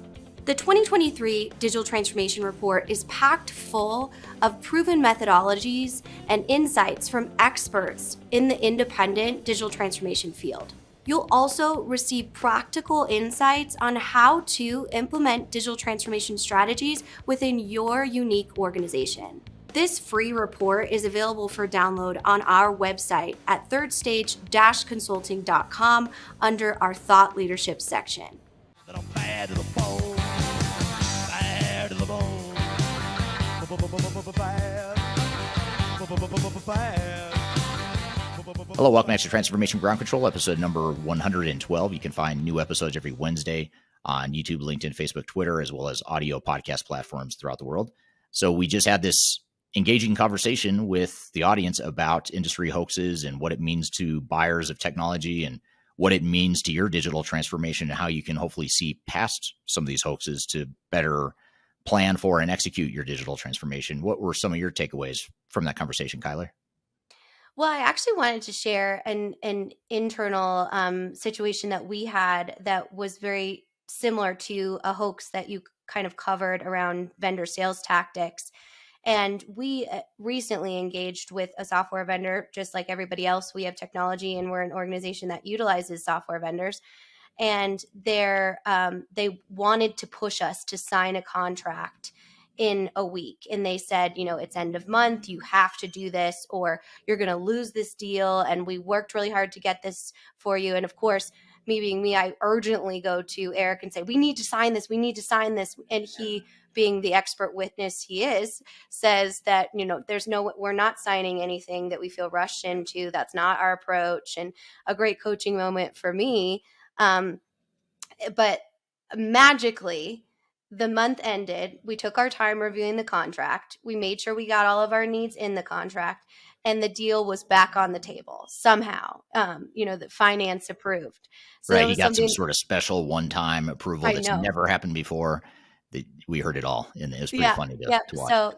So that was a hoax that reminded me of, very similar pieces, because it's a lot of pressure. And even as someone in the industry, I know very well what they're doing, but I still want to get that deal. And here I am, kind of taking a dose of my own medicine and taking your time, slow down, make sure that you're running the relationship as opposed to the vendors. So I thought I'd share that story that we experienced here. Yeah, that's a great example. I think we as a company have had a couple examples recently of our own digital journey that we're going on as we've grown as a company. And it's kind of good. I mean, in some ways it's good for us to experience this stuff ourselves firsthand, even though we advise our clients on it all the time. Sometimes you forget to apply those same things to yourself. It's almost like, I don't know if that's true for doctors or other professionals like that, where you're used to solving problems of others, but then sometimes when it comes to yourself, you don't pay as much attention, or you're just not thinking about it because it's not your full-time job or whatever. So it was pretty interesting. Another thing we didn't get to in that conversation too, that's maybe not similar to what you just said, but it just came to mind because it was another thread or a hoax that actually I had on my list. We just didn't have time to get to it. Was the whole lift and shift concept, about how you can just lift and shift one system to another.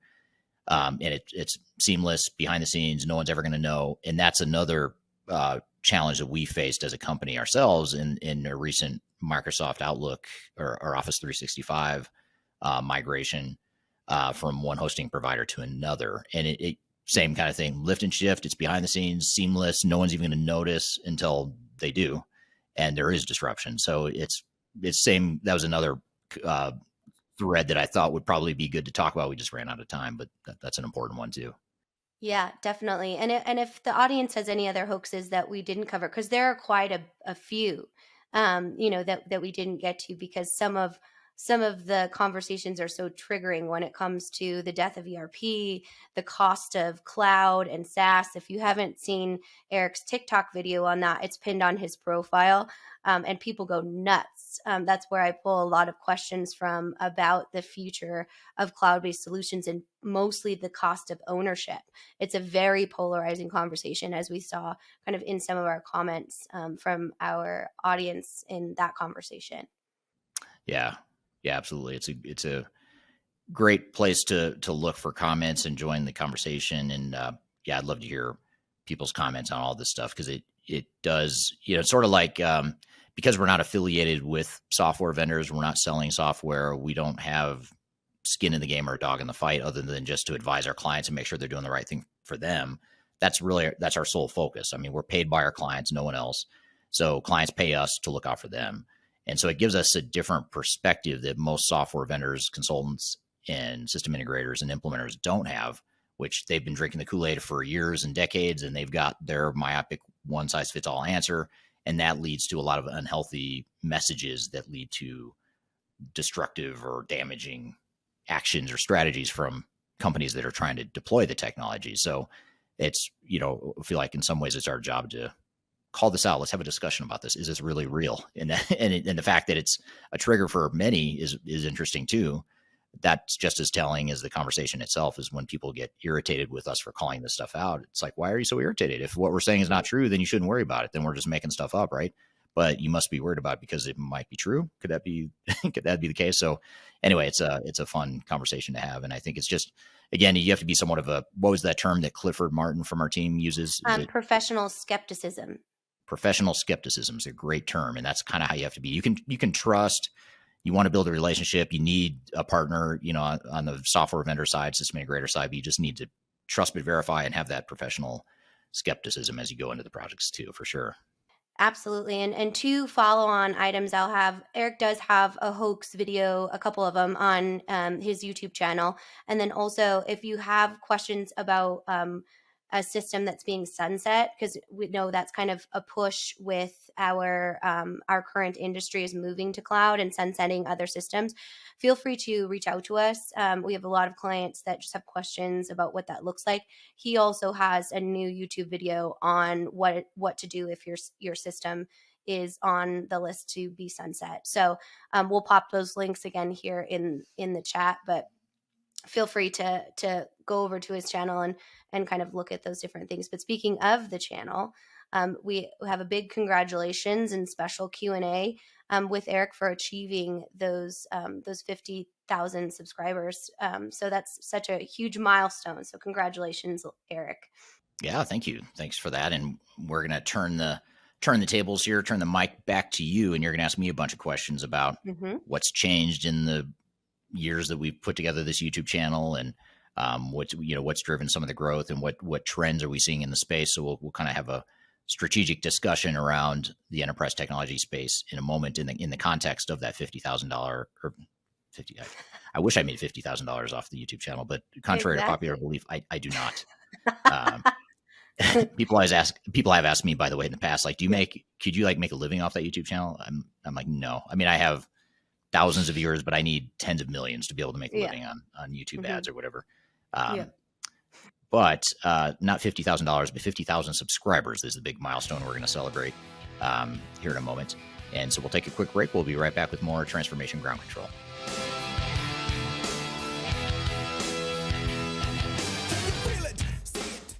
Interested in working for a company that truly values your unique skills and experience? Here at Third Stage, we don't hire based on resumes alone.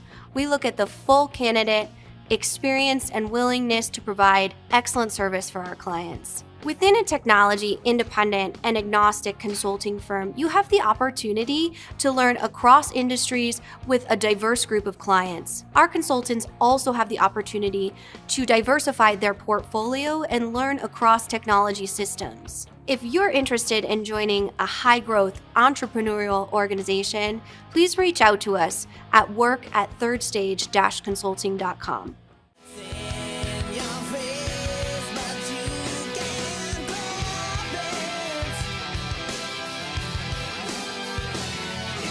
Hello, welcome back to Transformation Ground Control, episode number 112. My name is Eric Kimberling here with Kyler Cheatham. You can find new episodes of this podcast every Wednesday, so be sure to subscribe, like us, and check us out, and share our show with others that you think might benefit from it. We want to shift gears a little bit, turn the tables a little bit, and have Kyler ask some questions here about the future of enterprise technology, some general trends we're seeing in the space, what's changed in the space over recent years. And we're doing all this in the context of celebrating 50,000 subscribers on my YouTube channel. And I want to thank anyone who does subscribe. And if you don't subscribe to it, help me get to 51,000 faster, if you don't mind, so that so we can continue to get the message out. But in all seriousness, I do try to put out decent content several times a week, and stuff that's meant to educate and inform and guide and help people through transformations, whether you're working for a company or whether you're a consultant or you're a student learning about digital transformation. It's really intended for all those different audiences. So why don't I turn it over to you, Kyler, and you can sort of take it from here in terms of asking me some of the questions that you've got for me related to that. Absolutely. Well, let's get into it. Can you talk a little bit about your mission with your YouTube channel and why you felt as though it was so important to put all of this free premium content out to your audience? Yeah, it was sort of an accident. I would love to say it was some brilliant strategy or plan that I had all along, but it was not at all that. It was a situation that, when I left Panorama to start Third Stage, I had to figure out a way to market the company differently than I had done at Panorama, because it took me, 12 or 13 years to build up the blog and the SEO engine that we had built at Panorama. And that's what I did at Panorama. I wrote a lot of blogs and got traction through SEO. So when I started Third Stage, I knew I couldn't replicate all that I had done in 10 years quickly. So I was trying to think of other ways to get the message out about Third Stage and what we stood for, and at that time, what the new company was all about. So I had put a couple of videos up, just sort of intermittently, just to get, some FaceTime with potential clients and whatnot. And then over time, I noticed that some of those videos started to get traction and go viral. And so I thought maybe I should do more videos. And so I started doing more. And then finally, the ones I was putting out that I was just crudely producing on my laptop or my phone or whatever were starting to go viral too. So I said, well, what if we just start professionally editing them and stepping it up a notch? So that was about 4 years ago. I guess it was almost 4 years ago that I decided to do 2 videos a week. And then, then we started doing the podcast and the live streams and all that stuff on top of it. So we just keep doubling down on the video thing as we see it work more and more. So that's really, it wasn't any grand master plan. It was more of an accident and reacting to what I was seeing in the market and with the channel. Absolutely. And I'd love to hear from our audience. Do you subscribe to Eric's channel, or is there a favorite video that you've watched of his? And you can pop all of that in the chat. We can actually see it live. If you do have questions, you can also pop that in the chat as well. And I can bring them up and ask questions in real time. So Eric, why do you feel like it's so important to kind of be the disruptor voice within kind of the digital transformation or software industry? Because some of the content you put out can be controversial in the fact that it's not kind of on message with the bigger software companies or system integrators. Yeah, and I think that's that dynamic you're describing is especially true in today's society. It's sort of a cancel culture and that sort of thing, where you have to toe the company line, or you have to stick with the mainstream narrative, or else you're ostracized in some way. So it does make it in some ways even more jarring, some of the stuff we say and some of the philosophies we have. But it's really, in my opinion, it's really just saying the truth. We're saying what everyone knows and thinks. They just don't say it out loud. And so that's really what I try to do, is just say the things that we all kind of know to be true, but no one really wants to say, primarily because, software vendors have their machine and their ecosystems that they've built to have finely tuned marketing messages and finely crafted, well-controlled narratives. And it extends beyond software vendors. It goes to the system integrators. It goes to the industry analysts, who are all paid by the software vendors to perpetuate that same message. So you get this sort of echo chamber that the industry has built that talks about how great everything is, how great technology is, and how everyone should be going through a digital transformation right now, or else they're going to fail. Everyone should move to the cloud right now, or else they're going to fail. It's just sort of like I think the industry gets tired of that biased messaging. And then we come along and say something like, well, hold on a minute. You don't have to move to the cloud if you don't want to, or you don't have to upgrade your technologies. You have options. You have, there's pros and cons to any approach you take. And so it's really just coming out and stating the truth, which is really weird that that's so disruptive and so crazy and so far out there in the industry. But we're just saying it like it is, and what we see on the front lines with clients. And we don't sell software, so we have no dog in the fights, and we have no skin in the game in terms of wanting to necessarily disrupt or go against the vendor narrative. It's just, we just tend to call out the pros and the cons of different scenarios and situations. Yeah, it's always so interesting that having the intention of your client goals is so against the norm. So, I think that's why your audience feels like that's so refreshing, is because you are an advocate for them, and that is your only agenda.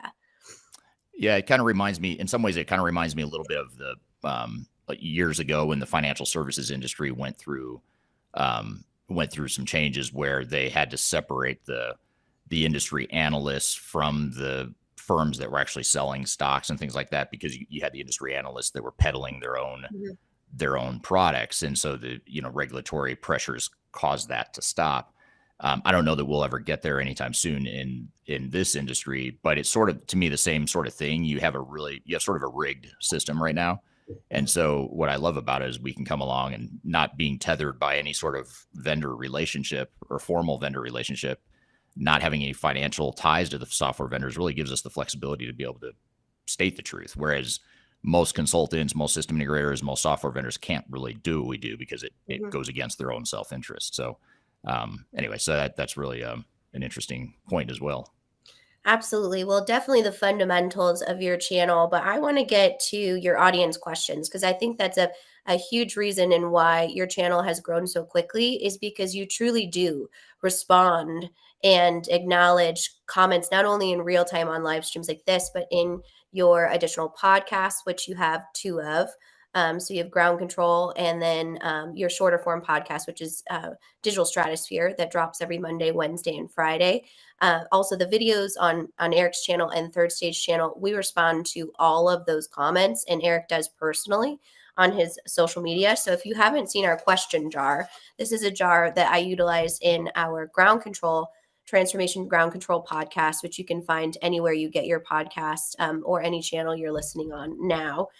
But I take the user questions or audience questions and I put them in here. So I'm going to ask Eric some of these questions that I pulled already. But if you have questions for him right now, go ahead and pop them in the chat wherever you're viewing, and I'll bring them up on the screen and we can kind of get to our audience questions since this is kind of a celebration for them too. Yeah, absolutely. All right, good. Here we go. This is a comment. Sometimes I pull comments mostly for my own entertainment, but so Eric can respond to them, especially if they're funny. So this one is from your review of Oracle NetSuite on TikTok that you put up. So if you don't follow Eric on TikTok, his shorter form videos, you can follow him there too. But this user said Oracle is the new Blockbuster / Circuit City of this industry. So I wonder what your response would be to that, because this user's got jokes. So.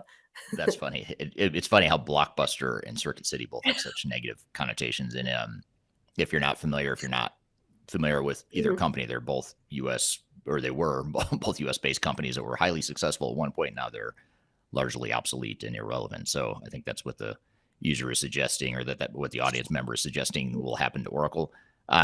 Yeah, I don't know. I maybe they end up becoming obsolete, but right now where we are and the current time and place, I think NetSuite in particular, I think is in an actually a pretty good spot because they're a native SaaS solution, whereas a lot of software vendors are still trying to get to the cloud and they're trying to catch up in the cloud and SaaS arms race. Whereas Oracle or NetSuite has always been in the cloud, so they aren't playing the same catch up game. They've got a more mature cloud solution than most, if not all the other software vendors. The other thing that I think NetSuite has going for it is ever since Oracle bought the company many years ago, they've been a lot more aggressive going after the mid-market as well. So they're kind of moving upstream, and we're seeing NetSuite now more relevant in larger organizations, maybe not Fortune 500 or large multinational global organizations as much, but we are seeing it more in the mid-market, even upper mid-market. So I think right now it's absolutely relevant. Maybe someday we'll look back and say, yep, NetSuite became the Blockbuster of the 2020s. But right now, I don't see that happening. It could. I mean, I've been around long enough to know that these vendors come and go and that systems come and go. When I first started, for example, Bond was still a really big deal. And SAP was sort of the disruptor and the threat to Bond. And now no one ever really talks about Bond unless they're trying to replace the system. And SAP, of course, is the more prominent one of those two. So I've been around long enough to know that this stuff all changes, and what is relevant today and what's hot today in technology 5 or 10 years from now will be totally obsolete. And we'll look back at this video and say that was totally off base for the long term. So, which is okay. Very interesting. Yeah, definitely an evolution within the industry, and sometimes a little cyclical. But I want to bring up this comment here from a user on LinkedIn. Sometimes we can see your name, sometimes we can't. So this is just talking about my first exposure to Third Stage was when my team was selecting an ERP system for my last employer. Your video on negotiating with ERP vendors was such a help. And of course, congratulations on the 50K. So lots of congratulation messaging coming in. But the ERP vendor negotiations is something you focus on a lot. And why do you think it's important to kind of lift the veil on talking about what it means to actually go through a vendor negotiation? Well, I think that topic, as well as a lot of the topics I cover on my YouTube channel, are things that are meant to be helpful and meant to help outline the full scope and the full picture of what you're going through in a digital transformation. So in other words, I'm not trying to be mean when I talk about, how to beat up a vendor in the negotiation process. I'm not trying to be mean when I say software product A is not perfect. Here are the strengths, but here are the weaknesses you need to be aware of. I'm not doing that stuff to poke holes or to, poke at the bear, so to speak, even though sometimes I think people feel like I am. I'm really not. I'm just stating facts again and stating an objective, unbiased view of the market. And that's the same thing I'm doing in those negotiation videos, is just stating, here's how vendors make money. Here's what they want, and here's what you want and need. And, here's some strategies on how to reconcile that and sort of meet in the middle. And again, back to your point, what you said earlier, Kyler, about really coming at it from a client perspective and giving clients the ammunition and the knowledge to be able to be on a level playing field with the software vendors and the big system integrators is really important to me. And I think that's an important dynamic that's been missing in the industry, is that the software vendors and the SIs have too much power. I mean, they have too much influence. They have too much control. You see it right now. On a side note, you see it right now with the whole cloud migration and the sunsetting of legacy on-premise systems. I get that we're heading to the cloud. That's where we're going. But the fact that software vendors are coming out and basically twisting the arms of their own clients to say, you need to get off this system because we're going to stop supporting it. And by the way, you need to move to the cloud because we make more money when you move to the cloud. That to me is a problem. And so my whole part of the purpose or the vision or the mission of the channel, even though I didn't have this purpose or mission early on and it wasn't planned, but as the channel started to get traction, I really felt like there's a voice that we could have to help clients level that playing field and not be so at a disadvantage with the vendors, with the big software vendors and the big system integrators and that sort of thing. So that's really the whole idea, is to, really paint the whole picture in negotiations or whatever the topic of the video might be. Absolutely. And if you haven't seen Eric's negotiation videos, you can go ahead and head over to his YouTube channel if you're not on it already. He does have a variety of assets, because if you miss on the negotiation process, then you are trapped right into this agreement that might cost you a lot of resources, financial resources, and just internal resources within your digital transformation. And a main reason that you might have to engage someone like Eric in an expert witness. Hopefully litigation is always the last option, right? But that's why we and Eric put out so much on that, so that you really are armed to have that conversation. Okay, we're here having a conversation about the future of enterprise technology in recognition of 50,000 subscribers on our YouTube channel. We've got a lot more to cover. We're going to take a quick break. We'll be right back with more Transformation Ground Control.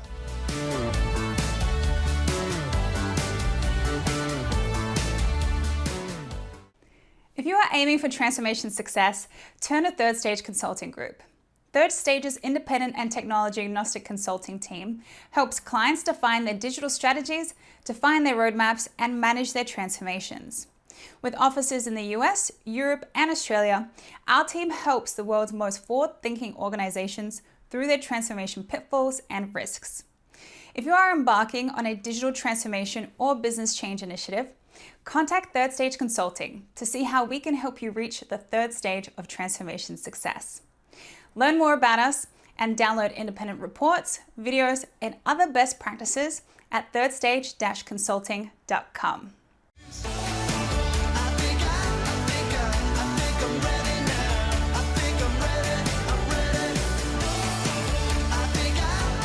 Hello, welcome back to Transformation Ground Control, episode number 112.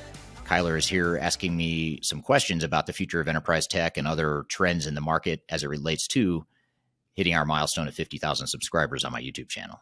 I want to bring up this question from Anastasia on YouTube.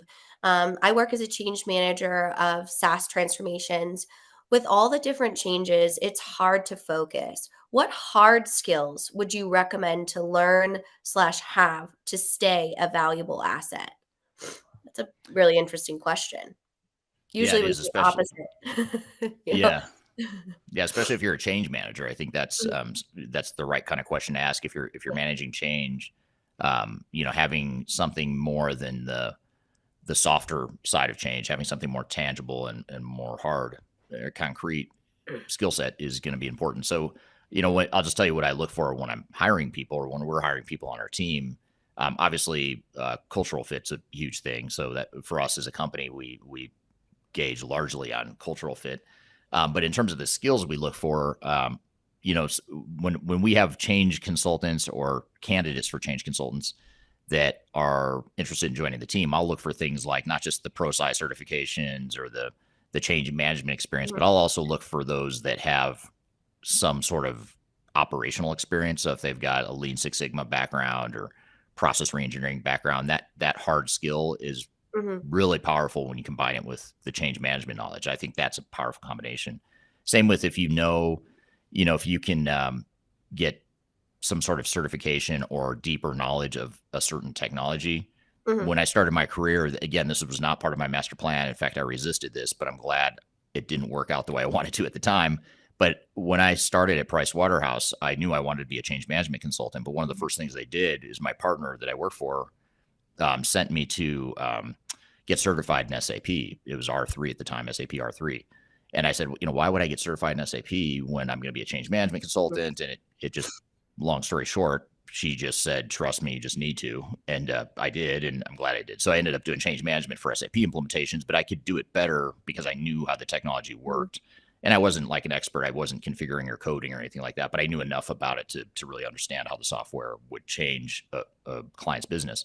So I think having any sort of tangible skill set like that, whether it's technical knowledge for whatever technology you might be deploying or operational knowledge, those are two areas in particular that I think are pretty powerful combinations, especially when you combine it with change management.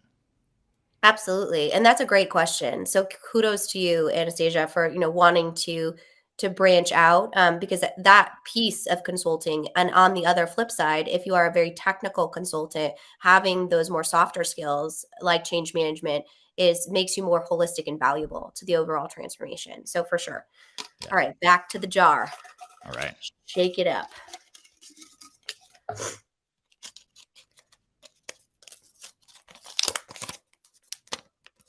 All right, so this is kind of a specific question, but an interesting one. What are some good options for real estate or property management systems when it comes to going through a digital transformation? Ooh, I'm busted on this one. A, I don't have a lot of experience in that vertical. B, I'm drawing a total blank on systems that are good for that space, partly because I don't have much experience in it. Yeah. So this is what I'll say to save you in this situation. We do actually work with a variety of property management companies. So whoever wrote this question, I'm going to go talk to our system experts because we do have those here at Third Stage. And then I'm going to respond to you of what they say so that we know we don't take a ton of time since we only have 10 minutes left with Eric. Sound like a good plan? Good. Yeah. Fortunately, our company is much larger than me. We have 70 other people that are much smarter than me. So that collective knowledge is gonna. I'm just the talent, Eric. That's what we are. Right. Exactly. Okay? Yeah. We're just the faces of the company. We don't actually. You and I don't know as much, right? Yeah. Okay. This is an interesting question again, and it talks about higher education. Why is digital transformation so difficult in higher education, and how can you get through a very political type of organization? Well, I think that nails it on the head. The last part of that question, that's what I was going to say when you first asked it, was the political nature of schools and also the unions and tenure. Anytime you have that sort of backdrop for any sort of organization, not just higher education, but it could also be government. It could also be, a semi-regulated environment or just an old school sort of industry where you've got a lot of tenure, a lot of unions, a lot of politics. Anytime you have those dynamics, it just creates a backdrop of difficulty going through change because those right there are going to be barriers and potential headwinds to the change, not because people are intentionally trying to sabotage a transformation necessarily, but because by nature, those organizations are harder to change and slower to change in general. And when you go through digital transformation, you're speeding things up, you're speeding up the change, and that's running counter to what the organizational culture typically is. Absolutely. And I'm actually going to cherry pick the next question because it's along these lines. So this is from your stakeholder management video on TikTok. And this person, along those lines, how can managers drive a digital transformation without a digital transformation culture? So very much on that middle management, lots of politics. How can you create change if you might not be in that executive position?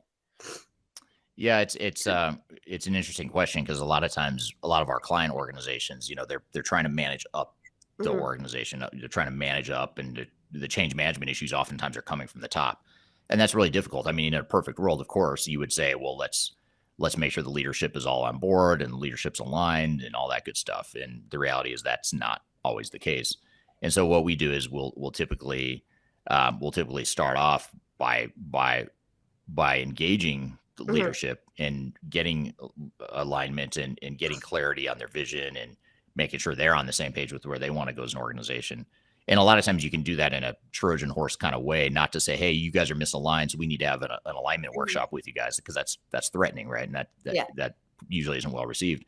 But if you go at it from the perspective of, if I'm a lower level person and I recognize there's a lack of alignment, or I need to get more alignment or engagement from higher up, then I might go at it from the angle of, well, this is a first step in a digital transformation, is to translate your vision for the company and your Mhm. strategy into a digital transformation strategy. And so therefore we need to pick your brains to be able to get that information to be able to do our jobs. And usually that's, better received. And you're also kind of speaking the language of executives too.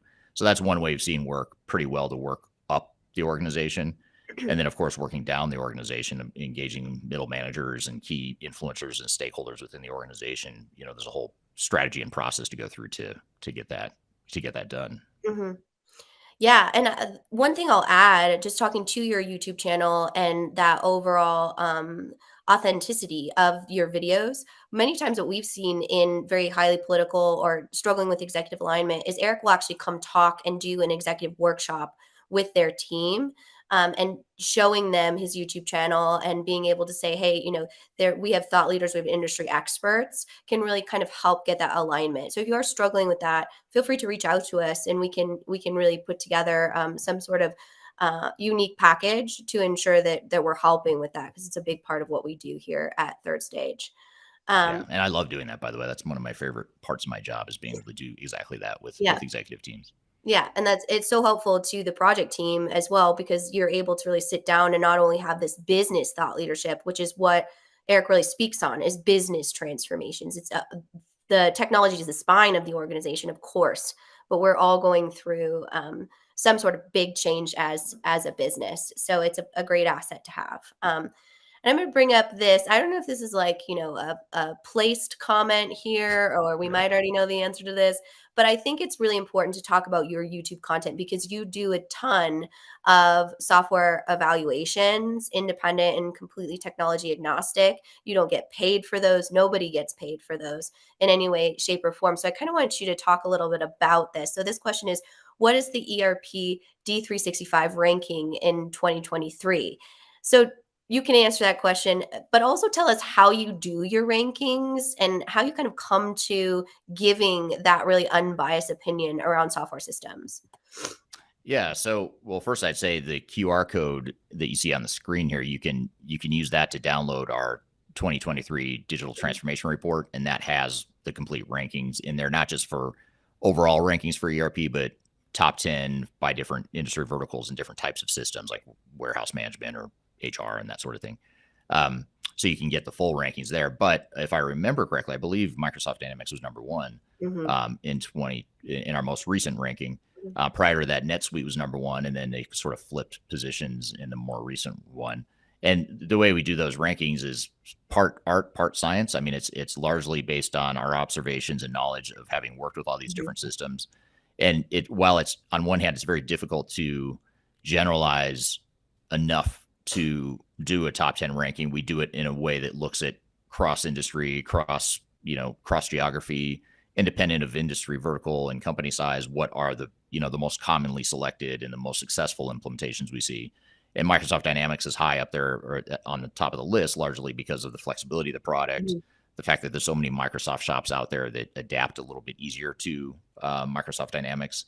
The fact they can integrate, it's open, it's open integration or open architecture to integrate better with third-party systems. So those are a few of the reasons why it rated so high. But to your point, we're not affiliated with Microsoft. And there's a lot of times where we go into client situations and say, Microsoft's not a good fit for you. Mm-hmm. So despite the fact that it's number one on our list, it's oftentimes not even on the short list for our clients because, specific industry verticals or specific needs don't match up with what the Dynamics needs are. So that's a little bit of background there. But again, if you scan that QR code, that'll give you the full rankings there. Yes, absolutely. And if you want a specific system, you can search Eric's YouTube channel. You can search our website. We have all of those. And they're also updated. So if you see an older one from 2020, they're always updated in the blogs or whatever asset you're utilizing that for. So, all right, last question. And then I have to bring this up because I don't know what this means. So you have to help me. Is the question jar ISO certified? And I tried to Google that real quick to be like, what does that mean? So I don't know, William. I assure you that it's not ISO certified. I think he's being funny there, but I can't remember what ISO stands for, but that's a manufacturing quality thing. There you go. We need to brand the question jar, and we also need to get you an "it depends" sign, so you can just fade that in all those types of things. So yeah, make that part of an ongoing drinking game for the audience too, because I say it so often. I know. What would be the best thing for an inspiring integration consultant to focus on? And maybe I'll just morph this onto the movement in the industry around focusing on integrations and the need for kind of that specialized talent around that connectivity in your organization. Yeah, I think, certainly you can hone in and focus on a certain technology or a certain software vendor like SAP or Oracle or Microsoft or whatever. That's one path. And these aren't all mutually exclusive. You can combine paths too, but that's one path you could go down. Another path is that I think is going to be in particularly high demand is going to be anything to do with architecture, system architecture, and being able to design technologically how systems are going to fit together and how data is going to flow and whatnot. And then anything to do with data science, business intelligence, analytics. That's such a hot area right now. If I were coming out of college or just starting my career, that probably be an area I'd be super interested in, is just diving into data science and all that good stuff. So those are a few things. And again, you could mix and match those paths. It's not like you have to pick one of them, but those might be some areas to add some ways to add some specialization, but also add some breadth to your repertoire and your skill set as well. Yeah, and if you missed Eric's conversation with our Chief Strategy Officer here at Third Stage, Greg Benton, they talk a lot about interoperability. When Greg joined the team, which has been such a fabulous asset, he brought that interoperability concept. And I was like, we're never going to say that on camera because Eric and I can't say digitization. So we've gotten to, right. So we've gotten to the point where we can now say interoperability because it is such a trend in the industry and something that is definitely here to stay when it comes to the maximization of value with ever you're in an ERP system or a best of breed, whatever that looks like. But I know we're at the end of our time today, but I have one more question for you, Eric, is what's next for your YouTube channel or for your overall influencer content? Yeah, so of course, I want to keep growing the channel and listening to the market and providing content that's valuable and reaches a larger audience. So constantly looking for ways to do that. So the organic growth that we've had with the YouTube channel, we'll want to continue down that path and maybe accelerate it as time goes on.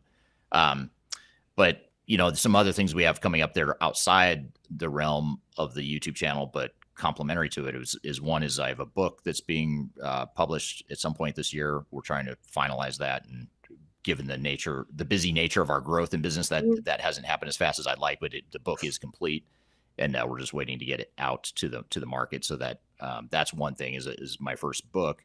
The other is an in-person event, our first in-person event since COVID, Digital Stratosphere, which we did several of them before COVID.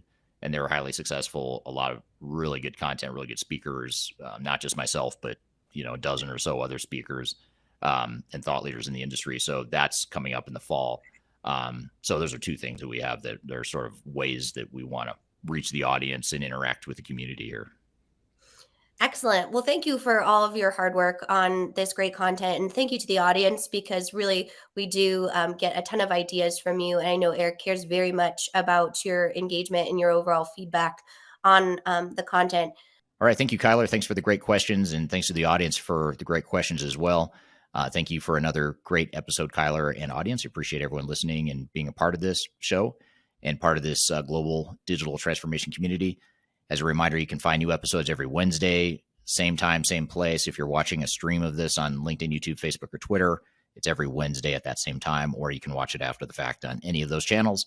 You can also listen to it if you prefer the audio only option. You can listen on Google, Spotify, Amazon, Pandora, wherever you listen to podcasts. You can find it there. So be sure to check us out there. So hope you all have a great week, and we'll see you next time on Transformation Ground Control.